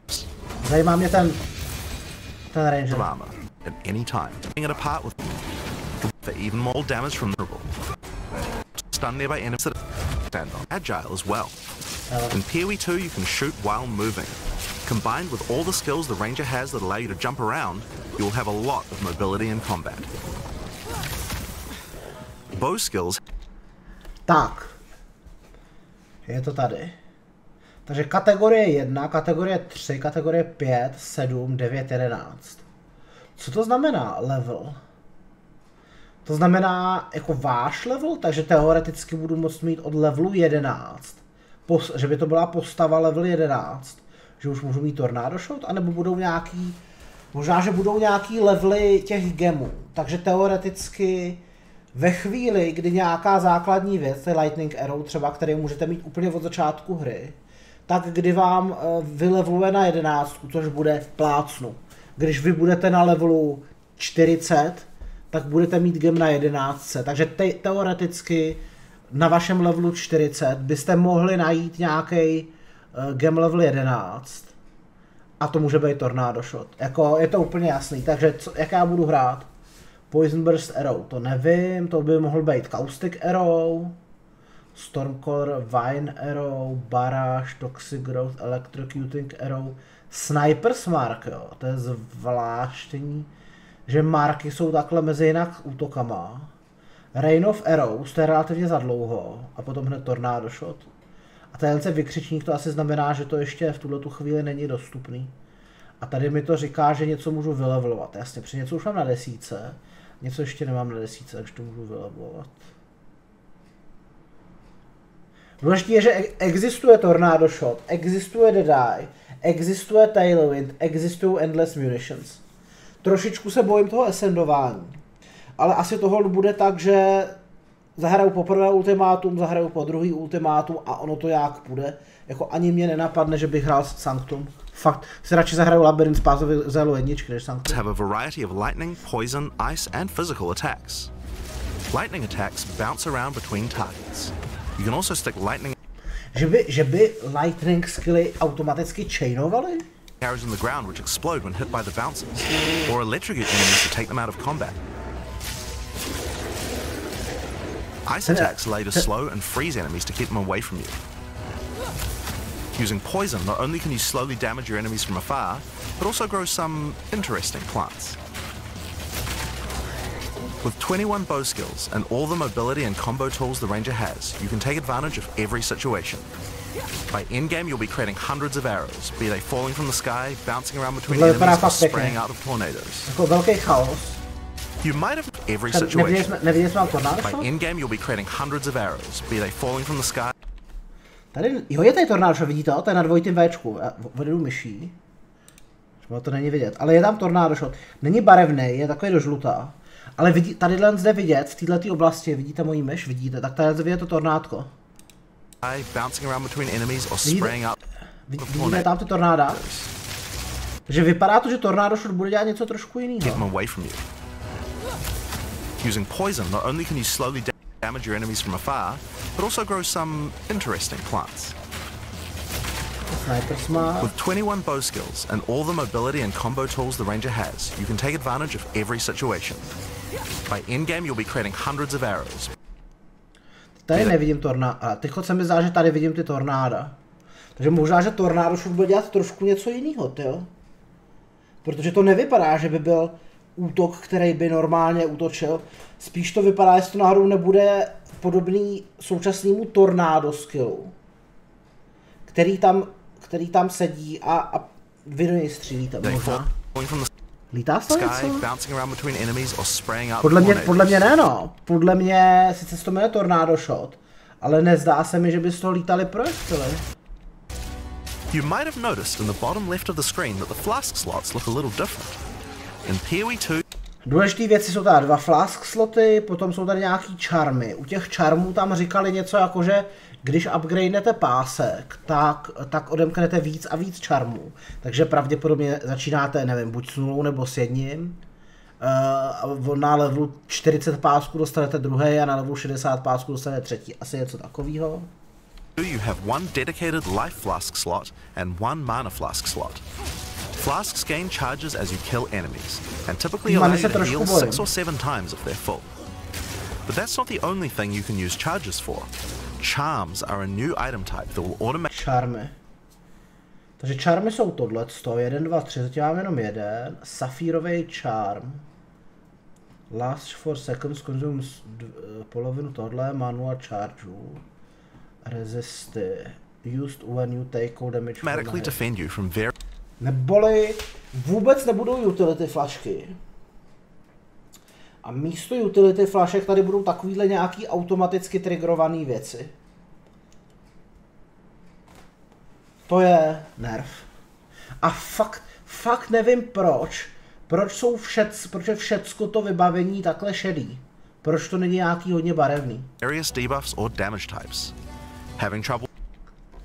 Immunity to freeze when you become frozen a k tomu nějaký bonusy. With getting frozen, equip a thawing charm. When it's fully charged, it will make you immune to freeze for 3 seconds if you get frozen.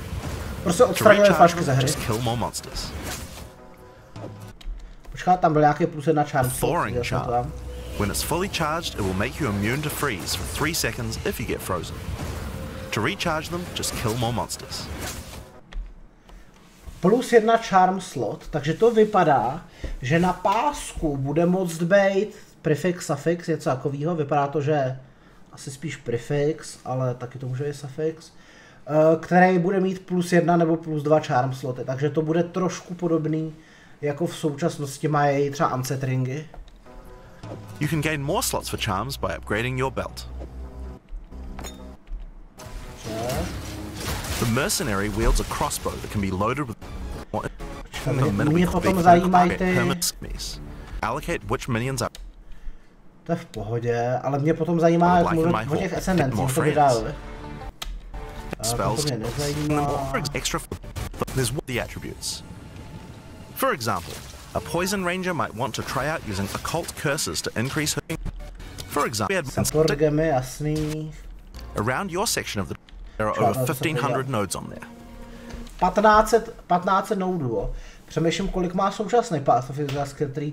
Já typu tak jako 12-14, něco takového.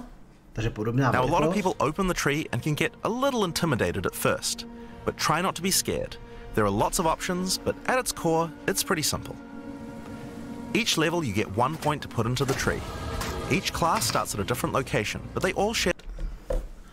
Jak vy jste říkal, že všichni začínají uprostřed, tak je to stejný jako teďko, že jo? Sice začínáte uprostřed, ale taky začínáte na této svojí začátečním místě, takže v současnosti na Path of Exile jedničkovém skill tree je to stejný, jenom uprostřed se dá ještě dojít k Sionovi. Nebo tady pravděpodobně Ranger a půjdeme takhle nějak, asi. Pokud je to stejně, asi by mohlo. The same tree.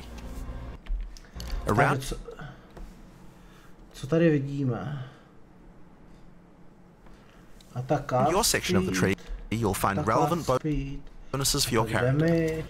Damage, attack and cast speed, dexter and intelligence. To znamená, že to je dex intová věc, takže to je nějaký ten, nevím, co tam je teďko, sabotér nebo něco takového nějak. Safe in the knowledge that there aren't many wrong choices here.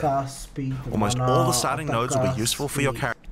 To je super, že ty travel nody sice dávají míň, ale může si vybírat, co chcete. In some way. But if you do happen to make a choice you regret, find the seed, jo. Find the seed. You'll be able to respec any nodes you've taken by spending a little bit of gold. Jasně, za nějaký gold, your gold 4000 v pohodě. Now, the tree is generally divided up into clusters which have similar themes. In each cluster you'll learn a lot more about how... And here's one that gives grenades a chance to blow up a second time. Oh, this is in the mercenary section. This one gives a chance... Pierce an enemy. A já se fakt myslím, že Tornado Shot bude něco jiného než je současný Tornado Shot. Pierce an enemy nic moc pro Tornado Shot. Ale zároveň můžete chainovat, ale to je fakt zvláštní antisynergie s Piercem a chainem zároveň. Chance for projectiles to rebound off terrain, as well as giving you some pierce chance to make that more likely. Že jo, v současnosti existuje Ricochet, který říká plus 1 chain a šance na chainutí od terénu. Zatímco tady je Pierce a k tomu šance na chain od terénu. Note that even though this is in the mercenary section, this would work with projectiles from all classes, so there are often reasons to go to different areas of the tree. In order to get between these clusters, you will generally have to allocate nodes in the attribute highways. Attribute nodes allow you to pick which attribute you would like to use. Projectile damage, to se týká mě. Increase chance to inflict ailments with projectiles. To znamená, že pokud předpokládám, že krytnutí a ailmenty budou fungovat stejně jako doposud. To znamená, když krytnete, máte 100% šanci na elemental ailment, zatímco když nekrytnete, tak tu šanci obecně nemáte. Leda, že byste získali nějakou tadyhle obecnou šanci infliktnutí elementu, takže to je ono. Neboli tohle to bude zajímavý, pokud nebudete hrát kryt. Easy to get points for any attribute that your gear might need. You can change which attribute these nodes give you for half price at the respec vendor. In addition to notables, you will also find giants. Stony, jasně. Or how about Mind Over Matter, which may be very rewarding. Tree specialization. Perhaps you could have a full set. You can just use to debuff enemies before switching to a Chaos Degen build for maximum damage. If you want to stick with just one weapon set, you can just use projectiles increase damage with further than 6 metrů. Dobře, takže maličkatej far shot na travelnou zajímavý. A projectile have increased crit chance proti lidem, co jsou dál než to. Mají větší damage proti dál než to, jasně. Neboli pravděpodobně tato horní část bude, čím jsou dál, tím větší damage. Tato část dole bude, čím jsou blíž, tím je větší damage. Bonus points to invest however you like, but creative players will find plenty. Neboli tohle je zajímavý, že na rozdíl od Path of Exile 1, kde se jedná o graf vývoje, nějakou křivku, tak tady je to binární. Buď jste blízko, nebo jste daleko. Pokud jste blízko, tak takovej damage, pokud jste daleko, tak takovej damage. Takže zjednodušení. Proč ne? A mimochodem, další výhoda tohohle z toho je, že máte bonus tady, i když jsou dál, i když jsou blízko. Neboli ten bonus nemáte pouze v nějaký střední vzdálenosti, ale není to tak, že když jste specializovaný na dálku, že byste měli nevýhodu na blízko. Takže to je zajímavý. Tohle je výhodnější systém pro hráče, ale asi to budou nižší hodnoty tím pádem. Specialization points as bonus points to invest however you like, but creative players will find plenty of opportunities with this system. You can get weapon specialization points throughout the campaign from optional bosses and quests. Optional bosses, no. Neboli prostě povinný. For example, if I manage to defeat the optional encounters you... Hele, úplně jednoduchý. Při mém prvním průchodu Path of Exile 2 to budu full clearovat. Mimochodem tady se můžeme podívat na to, že tohleto evidentně byla nějaká beta verze. Protože, jakože nějaká interní verze. Protože tady ještě máte akt 1 až 6 a potom tady máte i ten Merciless nebo Cruel, nebo jak to tomu říkají. To vypadá, že nějaká jeskyně, něco normálního. Tady je jeskyně, ve které je něco, teoreticky to možná může znamenat. Přemýšlím, jestli to znamená, že už jsem to vybral, nebo možná, že tohle to vypadá, že jsem ještě nevybral, tohle už jsem vybral. Možná, no tyhle ty věci, buď to znamená, že už jsem tam byl nebo nebyl. Tady je taky zajímavé, jak tady jsou ty lapky. Ale možná, že to je jenom něco, co se tady opakuje neustále. You can find. Some of them have Spirit. Ne, takže to vypadá, že teďko je najetej myší tady na to. Character boosts, and others have powerful items. If you're having trouble getting past a boss, it might be a good idea to explore and see what you can find. For example, if you defeat Blackjaw the Remnant, you'll gain a permanent increase to fire resistance. Permanentně plus 10% fire resistu. Okay. One of the most important finds are spirit bonuses. You can find the first one here in the canopy. Víme, na co jakožto Deadeye budu používat Spirit? Budou pořád existovat nějaký aury, respektive nějaký jiný buffy? Asi budou, co? Takže asi na to jako Deadeye budu používat. Act 1. Defeat the boss in this area to acquire a permanent addition of Spirit. The permanent buffs you gain from Spirit are very powerful, and every class will find. Potom se tam ještě budu chtít kouknout na nějaký to craftování. Neříkali tam o něco o nějakých runách nebo něco takového. Podle mě bude nějaký enchantování rune, potom je nějaký disenchantování věcí se soketama. za to budete dostávat nějaký ty Jewelers orby, nějaký tak pomenovaný. Disenchantujou se Magicy na Transmutation shardy a Rarera na Regal shardy. Find a use for them. So make sure you hunt down the Exile can be broken down into 4 rarity groups. Normal, Magic, Rare and Unique. Koukneme, jestli tam není něco zajímavého. All Projectile Skills, tak to je trošku něco jiného, že? V současnosti jsou to All Bow Skills, ale jinak velmi podobný. Dexterita, Fizz, Accuracy, Killed, Hit. Light Radius tam pořád existuje, jo? One of the things you're going to want to do as you play through the campaign is upgrade the items you find. Exile. A říkali, že Exile tu bude nějak strašně moc. And you can do that with currency items. Normal to Magic. Transmute vám vždycky dá jeden modifier. Viděli jste to tam napsaný? Neboli není to tak, že Transmute vám dá jeden nebo dva, ale Transmute je vždycky jeden. Aby se to z toho zvedli, tak vždycky to musíte augmentnout. Transmutation will allow you to upgrade a normal item to a přesně, neboli Magicu jednořádkový motorádový řádek. You can then apply an orb of augmentation to add a second. Evidentně 21% critical damage bonus bude suffix. Mod. Then use a regal orb to add a third takže prefix, mod prefix, and suffix. upgrade it to a rare. Finally, you can use some Exalt, life gun on kill to bude orbs to add more mods to your rare. Plus 1 projectile skill. To je taky prefix. To a total of 6 mods. Není jo, tak to je zajímavý, počkat. Jako elemental damage with attacks, fire damage, cold damage jsou prefixy. To znamená, že to vypadá, že v Path of Exile 2 budou level of gems budou suffixy. Druhá varianta je, že teoreticky jak se mu říká, kuše budou mít 4 prefixy a 2 suffixy. To považuji spíš méně pravděpodobný.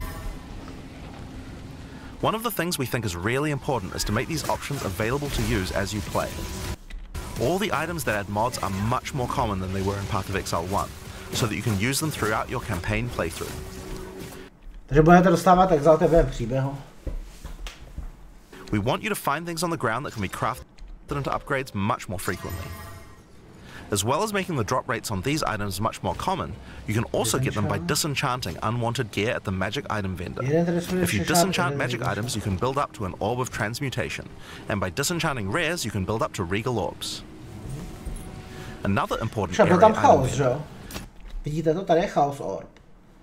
A říkali něco takového, jako že chaos nově bude dělat to, že to je remove mod, add mod.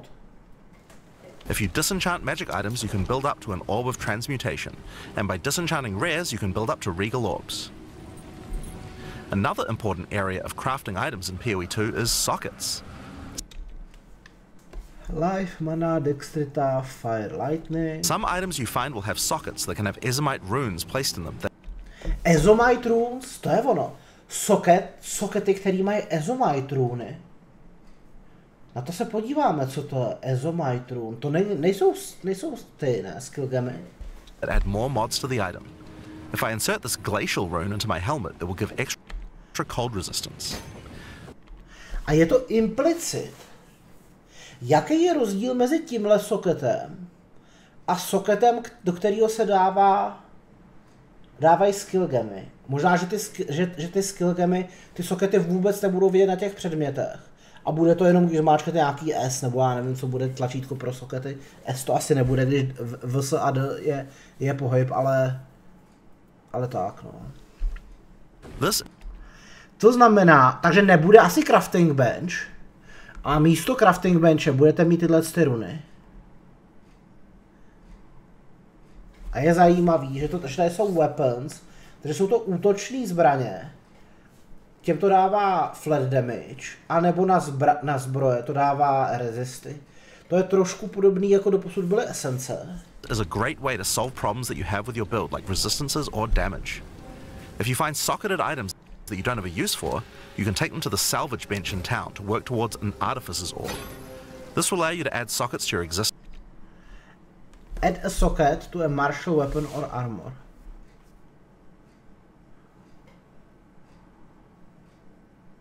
No. Neboli tyhle ty sokety, ty jsou teda na tyhle ty, řekněme, benchcraftovací, crafting benchový věci. Neboli sokety na předmětech nově nebudou mít nic společného se skillama. A naopak, sokety na předmětech budou v uvozovkách možnost benchcraftování. To je úplná změna. Items. Body armors and two-hand weapons can have up to 2. Takže na těchto větších věcech, na body armorech a obouručních zbraních budou až 2 sokety. Že jo, neboli teoreticky najdete zbroj, která má, nevím, jestli může být 0 dokonce. Třeba tam bude 0, použijete na to ten Artificer's Orb, nějak tak se to jmenuje, boom, a bude tam jeden soket, použijete druhý boom a budete 2 sokety. 2 maximum. Mám pocit, že to tam někde ukazovali Val Orb, že když to válnete, tak existuje šance, že se tam přidá ještě plus jeden ten gem, což je prostě dobrý, to je mírnej a váma ovlivnitelný buff.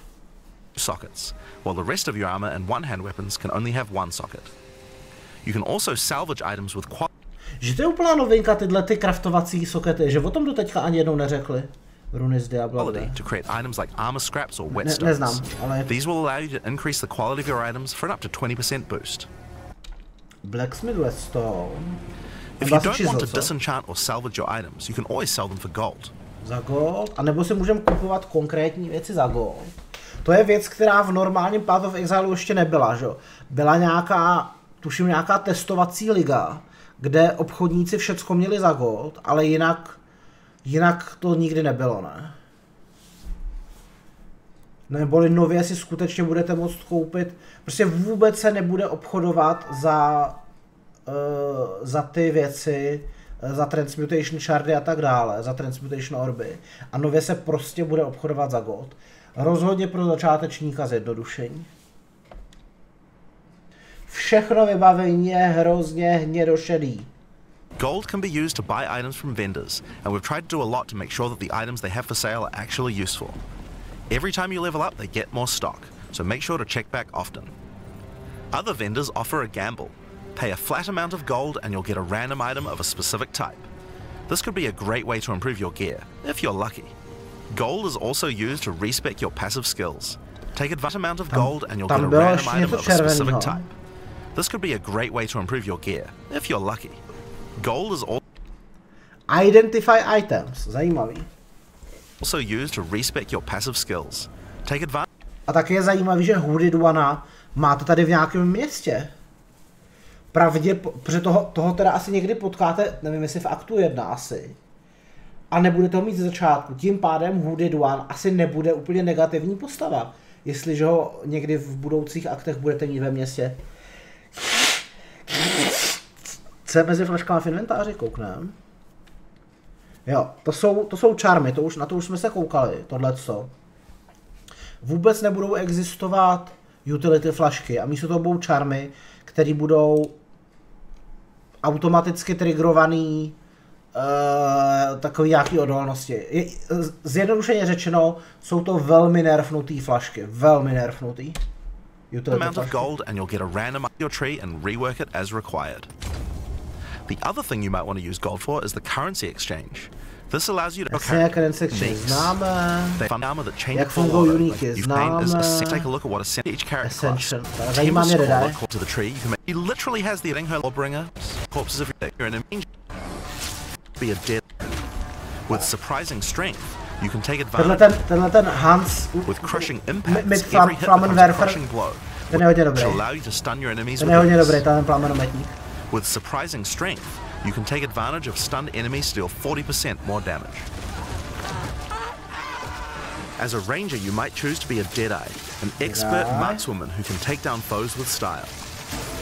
With endless munitions. Takže endless munitions vypadá, že to je něco, co je tady. A tady to vypadá, že tenhle jeden travel note, potom je tady nějaký. Teoreticky možná, že endless munitions jsou tohle. Teoreticky možná, že tohle to bude první Endless Munitions plus 1 projektil.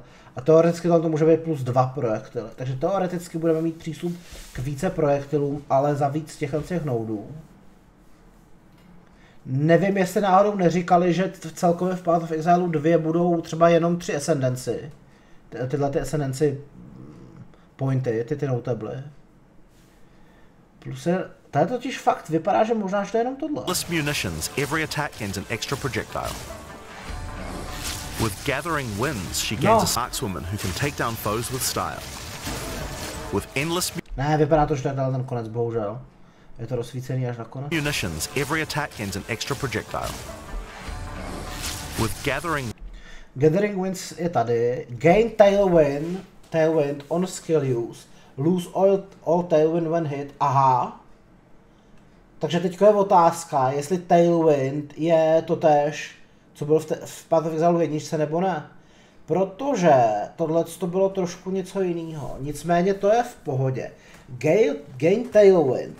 Takže první věc je, že Tailwind je tady zase čistě binární, máte Tailwind nebo ne. Zatímco v Path of Exile 2 jste měli Tailwind vždycky a k tomu jste měli 0 až 10, nebo možná že to teď nějak změnili, něco jako 0 až 12. Myslím, že to teď trošičku měnili v nějakém posledním dvou pečích.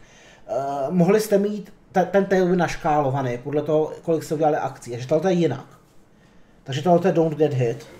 Wins, she gains a small increase to movement speed with every attack. But be careful, she loses them when getting hit.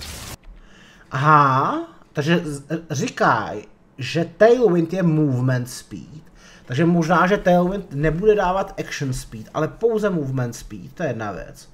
A druhá věc říkala, že je dostává, že Tailwindy dostává vždycky, když použije skill. Takže možná, že přece jenom i ty Tailwindy budou stackovat. Že jich bude plácnout do 10. Takže tohle je trošičku jinak napsaný, než to, co vám říkají. Že tohle to taky může, já vím, kdy to připravovali, ono je možný, že tohle všechno vyladějí a když ta hra vejde, tak to bude vypadat trošičku jinak. With eagle eyes, she will never miss, allowing you to stop wasting all those passive points on accuracy. Alternatively, you could become a pojď, ostatní věci mě nezajímají, kouknu, jestli bylo ještě něco dalšího. Challenges would you like to face? No, tohle je naplno. Jako je dobrý, že když někdo nemá rád Sanctum, tak se tam může dostat přes ultimátum. A velmi pravděpodobně mě by třeba nepřekvapilo, kdyby ta třetí možnost, jak řekněme ascendovat, jak udělat labirint, by byla Blight. To si dovedu představit, že to je něco trošku zvláštního, takže klidně, a to by mě asi osobně bylo nejsympatičtější hrát Blight. Ten je nejméně odporný. Ultimátum mi taky není odporný, ale většinou je relativně těžký.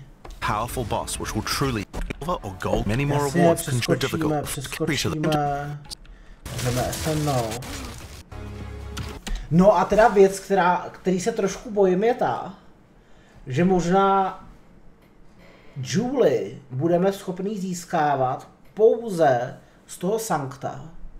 Zatímco je možný, že nějaký ty oily, nebo jak tomu teďko říkají, ne oily, katalysty, nějak nově pomenovaný, možná budeme schopni získávat pouze z toho ultimátum ascendu. Je to teoreticky možný, že to bude i jinde získatelný, ale zatím se trošku bojím, že když nebudete hrát Sanctum, nezískáte Julie. V trade lize není problém, v SSF trošku problém. After each room you will need to make a choice. Take the rewards you have earned so far, or go double or nothing. Increase your rewards, but take on more risk. Each tribulation you add elevators flesh deep, development team's focus over to making added a second difficulty level. Jasně, no, neboli ze začátku to bude vypadat takhle, takže do 45 se dostanete tady. Tohle to bych řekl, že zhruba odpovídá Path of Exile 1, že první polovina příběhu akt 1 až 5 bylo zhruba do levelu 45, nechytejte mě za slovo, a druhá polovina byla zhruba do levelu 65. Takže řekl bych, že tohle by mělo být zhruba podobný. A jak oni to říkali? Oni snad říkali, že očekávají, že novýmu hráči bude trvat odehrát akt 1 až akt 3 25 hodin. No tak, Když si vezmu sebe, tak já nejsem nový hráč. Na druhou stranu plánuju hrát hodně SSF a jakože nebudu tradovat a budu si to chtít užít a budu prostě hrát pomalu. Takže by mě ne... No, takže já nevím, jestli to bude trvat 12 hodin, třeba něco takového. Called Crawl, where you repeat the campaign with all the monsters and bosses leveled up. 60 Jasný, endgame. In the center of the Blablabla, atlas. to jsou heroesy. Tak, co vidíme tady? Cože říkali, že tohleto říkali, že je nějaký silný boss, že jo? Nebo snad říkali, že to znamená, že tam je vůbec boss. A říkali, že jenom 1/4 map, oni těm mapám říkají zase nějak jinak, že pouze 1/4 map bude mít map bosse. Takže tady vidíte, že tady je map boss, tady je map boss, tady je map boss, tady není, není.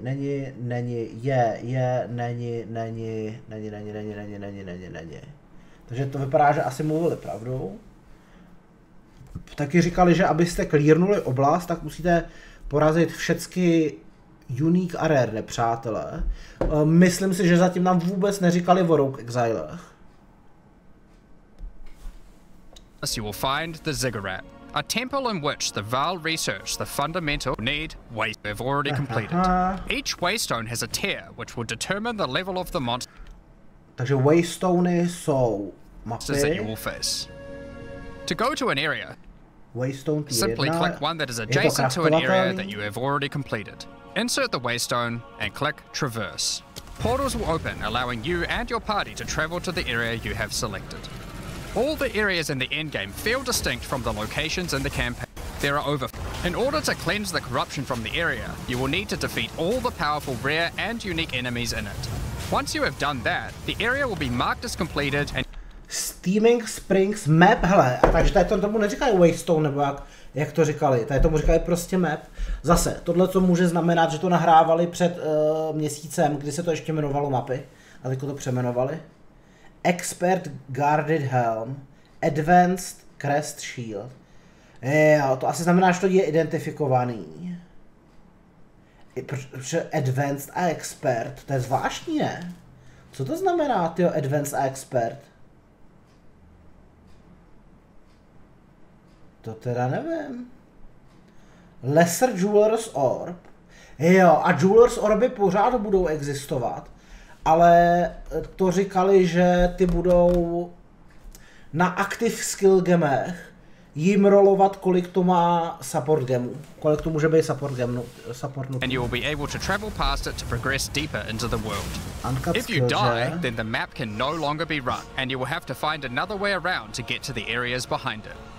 To je zajímavý, jestli tohle správně chápu, tak čistě teoreticky se může stát, že budete někde a failete všechny mapy okolo sebe. Takže čistě teoreticky se můžete dostat do bezvýchodné situace. To by mě zajímalo, co proti tomu udělali. První věc, co mě napadne. There are also all kinds of other random encounters you might Shriny. run into onto their power. You increase alliance, Bla, and bla, you can even bla, use strongboxy, These já jsem možná otevřu. Já úplně nevím, proč ta strongboxa okolo vás udělala takovouhle tmavou motoru, no. up can be used to upgrade normal items to magic items with a guaranteed mod from a category. Esence. Takže esence jsou spíš takový metacrafty. Esence jsou spíš metacrafty. Něco mezi harvestem a metacraftováním. Nebude vůbec crafting bench. Místo toho budete tyhle ty věci dělat pomocí předmětů. Je trošičku bordel, že se to furt jmenuje esence a přitom to dělá něco jiného. A potom jsou tady mapy, které jsou prostě mapy a to se jmenuje Waystone nebo nějak tak. Takže For example, we could use this upgrades normal to magic with one speed modifier. Takže když to prdnete na luk, tak vám to může dát asi attack speed nebo projectile speed. Když to dáte na boty, tak tam máte garantovaný movement speed. A teď jde jenom o to, jaký to roll tier. one on some boots to ensure a movement speed. Requires level 65. To asi celkem vysoký base. Po 65. Rarely, Greater Essence. Essences will also drop that allow you to upgrade magics to rares, adding the guaranteed mod. Jasně, takže Greater Essence jsou jakoby Regal Orby zlepšený. Konkrétně Regal Orby. Takže čistě teoreticky jste schopný si říct, touhletou esencí si tam dám garantovaně, nevím co, speed, na botech vždycky bude movement speed, potom budete mít pravděpodobně nějakou augmentovací esenci, kterou si tam můžete dát garantovaně třeba elemental, dostanete resist, potom budete mít třeba lifeovej, to je regal esenci, Greater Essence of Ice, upgrades magic item to rare with one cold modifier. Dobře. This is incredible. Je to jakoby old, ne? Ne, není. Neboli vypadá to, že esence z 1 na 2 mody neexistují. Takže tam asi budete muset jolounout augment. Since it allows you to get a second deterministic mod in your crafting project. To je pěkný, teďko. To je pěkný. Combining these with the currencies that are Ale vypadá to, že nemají žádný socket teďko tyhle boty. commonly found in Rayclast for modifying items, and we can get a very nice pair of boots indeed. Waystones, like all items, can also be crafted using your currency item. A waystony jsou ty mapy a tam říkali, že prefixy vám dávají bonusy, suffixy vám dávají nebezpečí, ale nebezpečí zároveň říká, že co vám to dává, kvantitu, raritu, něco takového. Adding prefix mods will improve To je čistě jenom bonus, takže the rewards, while suffix mods increase danger. a suffixy sice je něco nepříjemného, ale zároveň vám to dalo plus 80% šanci na dropnutí mapy další. The more dangerous a map is, the more waystones will drop.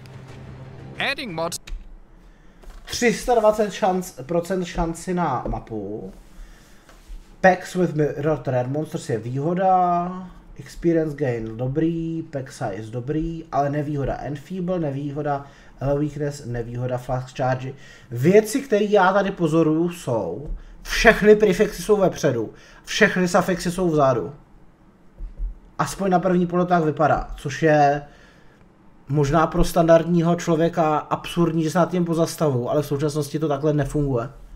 to your waystones is key to progressing to higher tiers and sustaining them, but it will require you to take on larger challenges. There are a variety of factors you'll have to consider when crafting your waystones. Some maps will have higher density, some lower, some have more magic and rare chests, or monsters, some are more linear and others more open. Make sure you explore and think about what makes certain maps good if you want to maximize your returns. As you cleanse corruption from higher and higher tiers of the Cataclysm Wake, to na to nevím co je, to je nějaký quest, complete, takže musíš completenout 10 tier 3 map. Asi poté, co doděláme 10 tier 3 map, tak teda dostaneme skill point jeden? The Atlas, you will gain points that you can spend in the Atlas. Byl to jeden nebo dva? What makes certain maps good if you want to maximize your returns. As you cleanse corruption. Ano, Cataclysm Wake Reward 2, to znamená, asi to bylo asi odehrajte 10 tier 2 map. From higher and higher tu Atlas tiers of the Atlas, you will gain points that you can spend in the Atlas tree. This tree. Tak. 20% rare monsters, 4 z 30. Dobře. Tady vidíte tam nebo tam nevidíte? Vidíte tam? Tohle to vypadá, že... Co jsou tyhle ty čizly? Tohle ten čizl. Tree allows you to juice the danger Increase and rewards of all areas in the endgame. Šance na strongboxu. You could increase the number of monsters, the number of rares, the number of precursors. Celkově bych řekl, že ten Atlas skill, který tady v Path of Exile 2 mi připadal hodně underwhelming. Je tam strašně málo těch ligových mechanik. Artifacts or strongboxes, even the quantity of item drops. As you explore the in-game world map, you'll notice various different biomes, from snow-capped mountains to dense jungle valleys. Most maps are restricted to certain biomes. As you continue to explore deeper into the Atlas, there are all sorts of things to discover. These cities are constructed by different peoples of Rayclust and have specific items that can be found there. These strange structures marked on the map don't appear to do anything for now. Perhaps you'll work out how to use them. Zdálo se mi to nebo ne, že to fakt funguje úplně stejně jako Heroesy 3. Takovej ten Overseer Tower, nebo jak se to jmenuje, takový to vševidoucí oko, jak mu přijdete. A ono vám to ukáže nějakou oblast někde na té mapě. Že to je úplně přesně to, co se teď stalo. Constructed by different peoples of Rayclust and have specific items that can be found there. These strange structures marked on the Realm Gate. Peer into abysses unknown.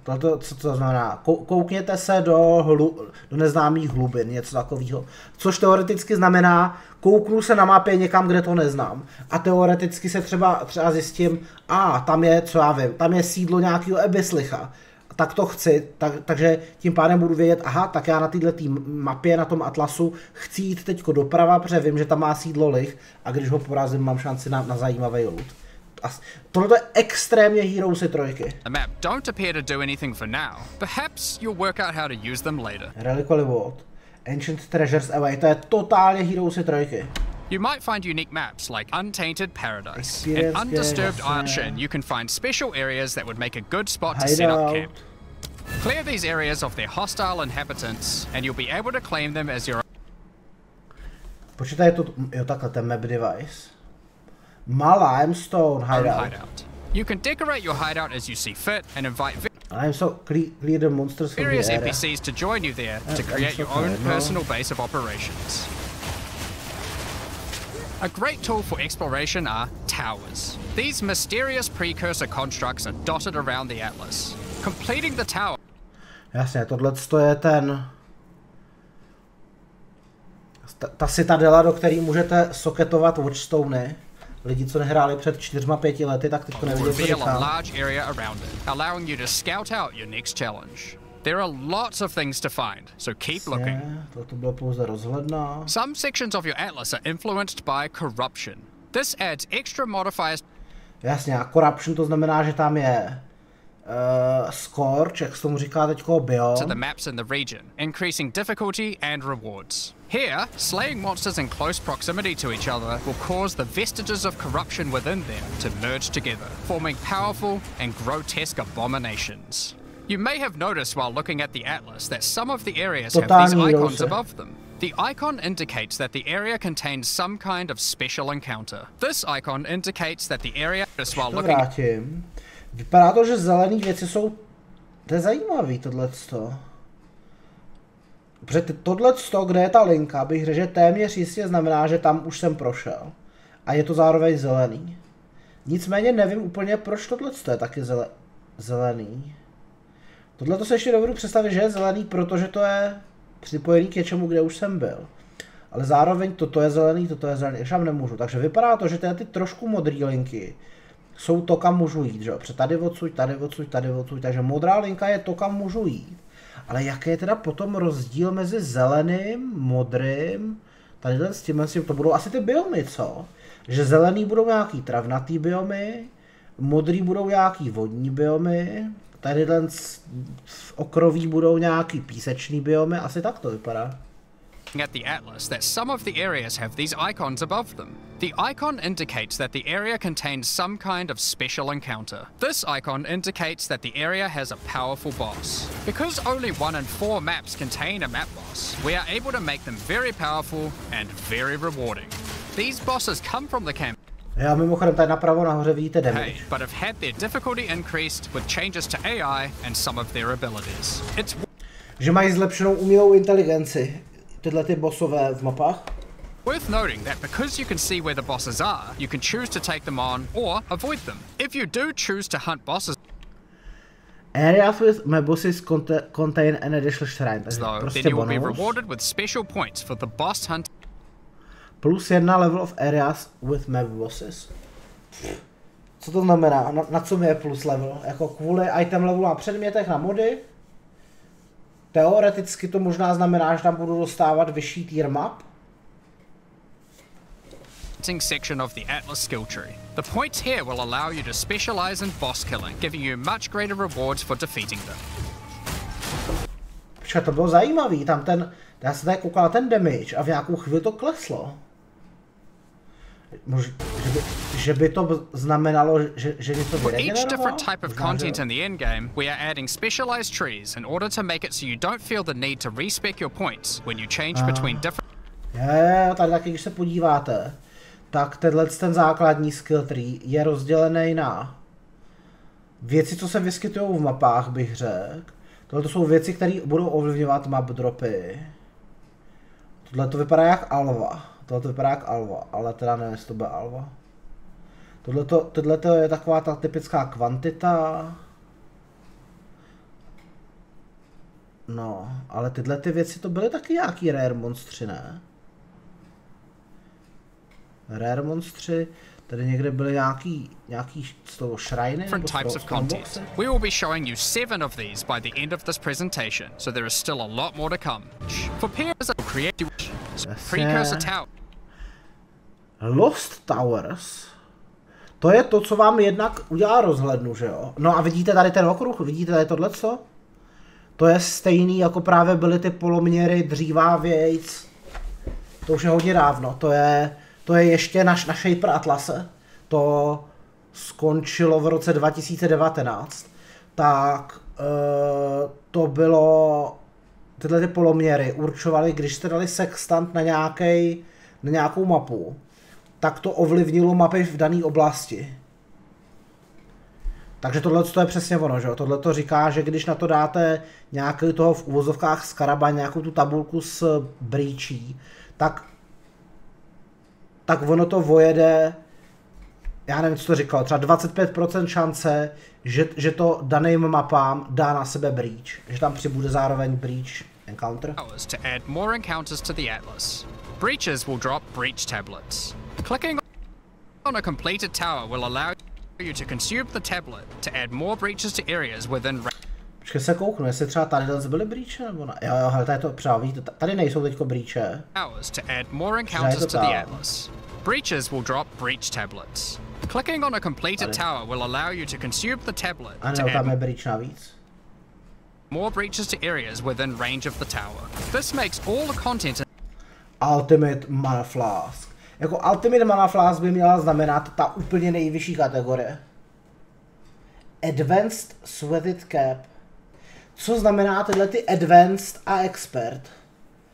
Buď to bude kvalita na tom předmětu, nebo to může mít nějakou souvislost s těma soketama. Ale já mám pocit, že jsem viděl nějaký ten Advanced a přitom neměl žádný soket. Takže to si asi úplně nedovedu představit. Want to do more breaches? Find the tablets, add them to your towers, get more breaches, getting more tablets. Soon your atlas will be covered in otherworldly domains. In addition, like all items in PoE, you can craft them. Jasně, že jsou to skarabové. Aha, takže 6 map v dosahu bude obsahovat breache. Jinak řečeno, pokud, dejme tomu, tohleto máte a už tady je jeden breach, druhý breach, tak to znamená, že to přidá pouze 4, protože už tady 2 jsou. Use your currency to add mods to your tablet. Breaches contain one additional clasped hand, OK, a increased rarity of items found in your maps. Kvantita vůbec neexistuje. A zase tady používají slovo mapa. Zatímco to jsou nějaký, já už zase nepádu, voidstony, co to jsou? Waystony. All the breaches in range. Tablets can have rare monsters in your maps. To znamená, za prvé tady vidím, že Brimming, že to je 7 map a ne 6. Takže možná to je implicit, který možná půjde blesovat, pokud ještě existují bless orby. Druhá věc je, vypadá to, že to teda umí ovlivňovat i jako obecně ty vlastnosti map.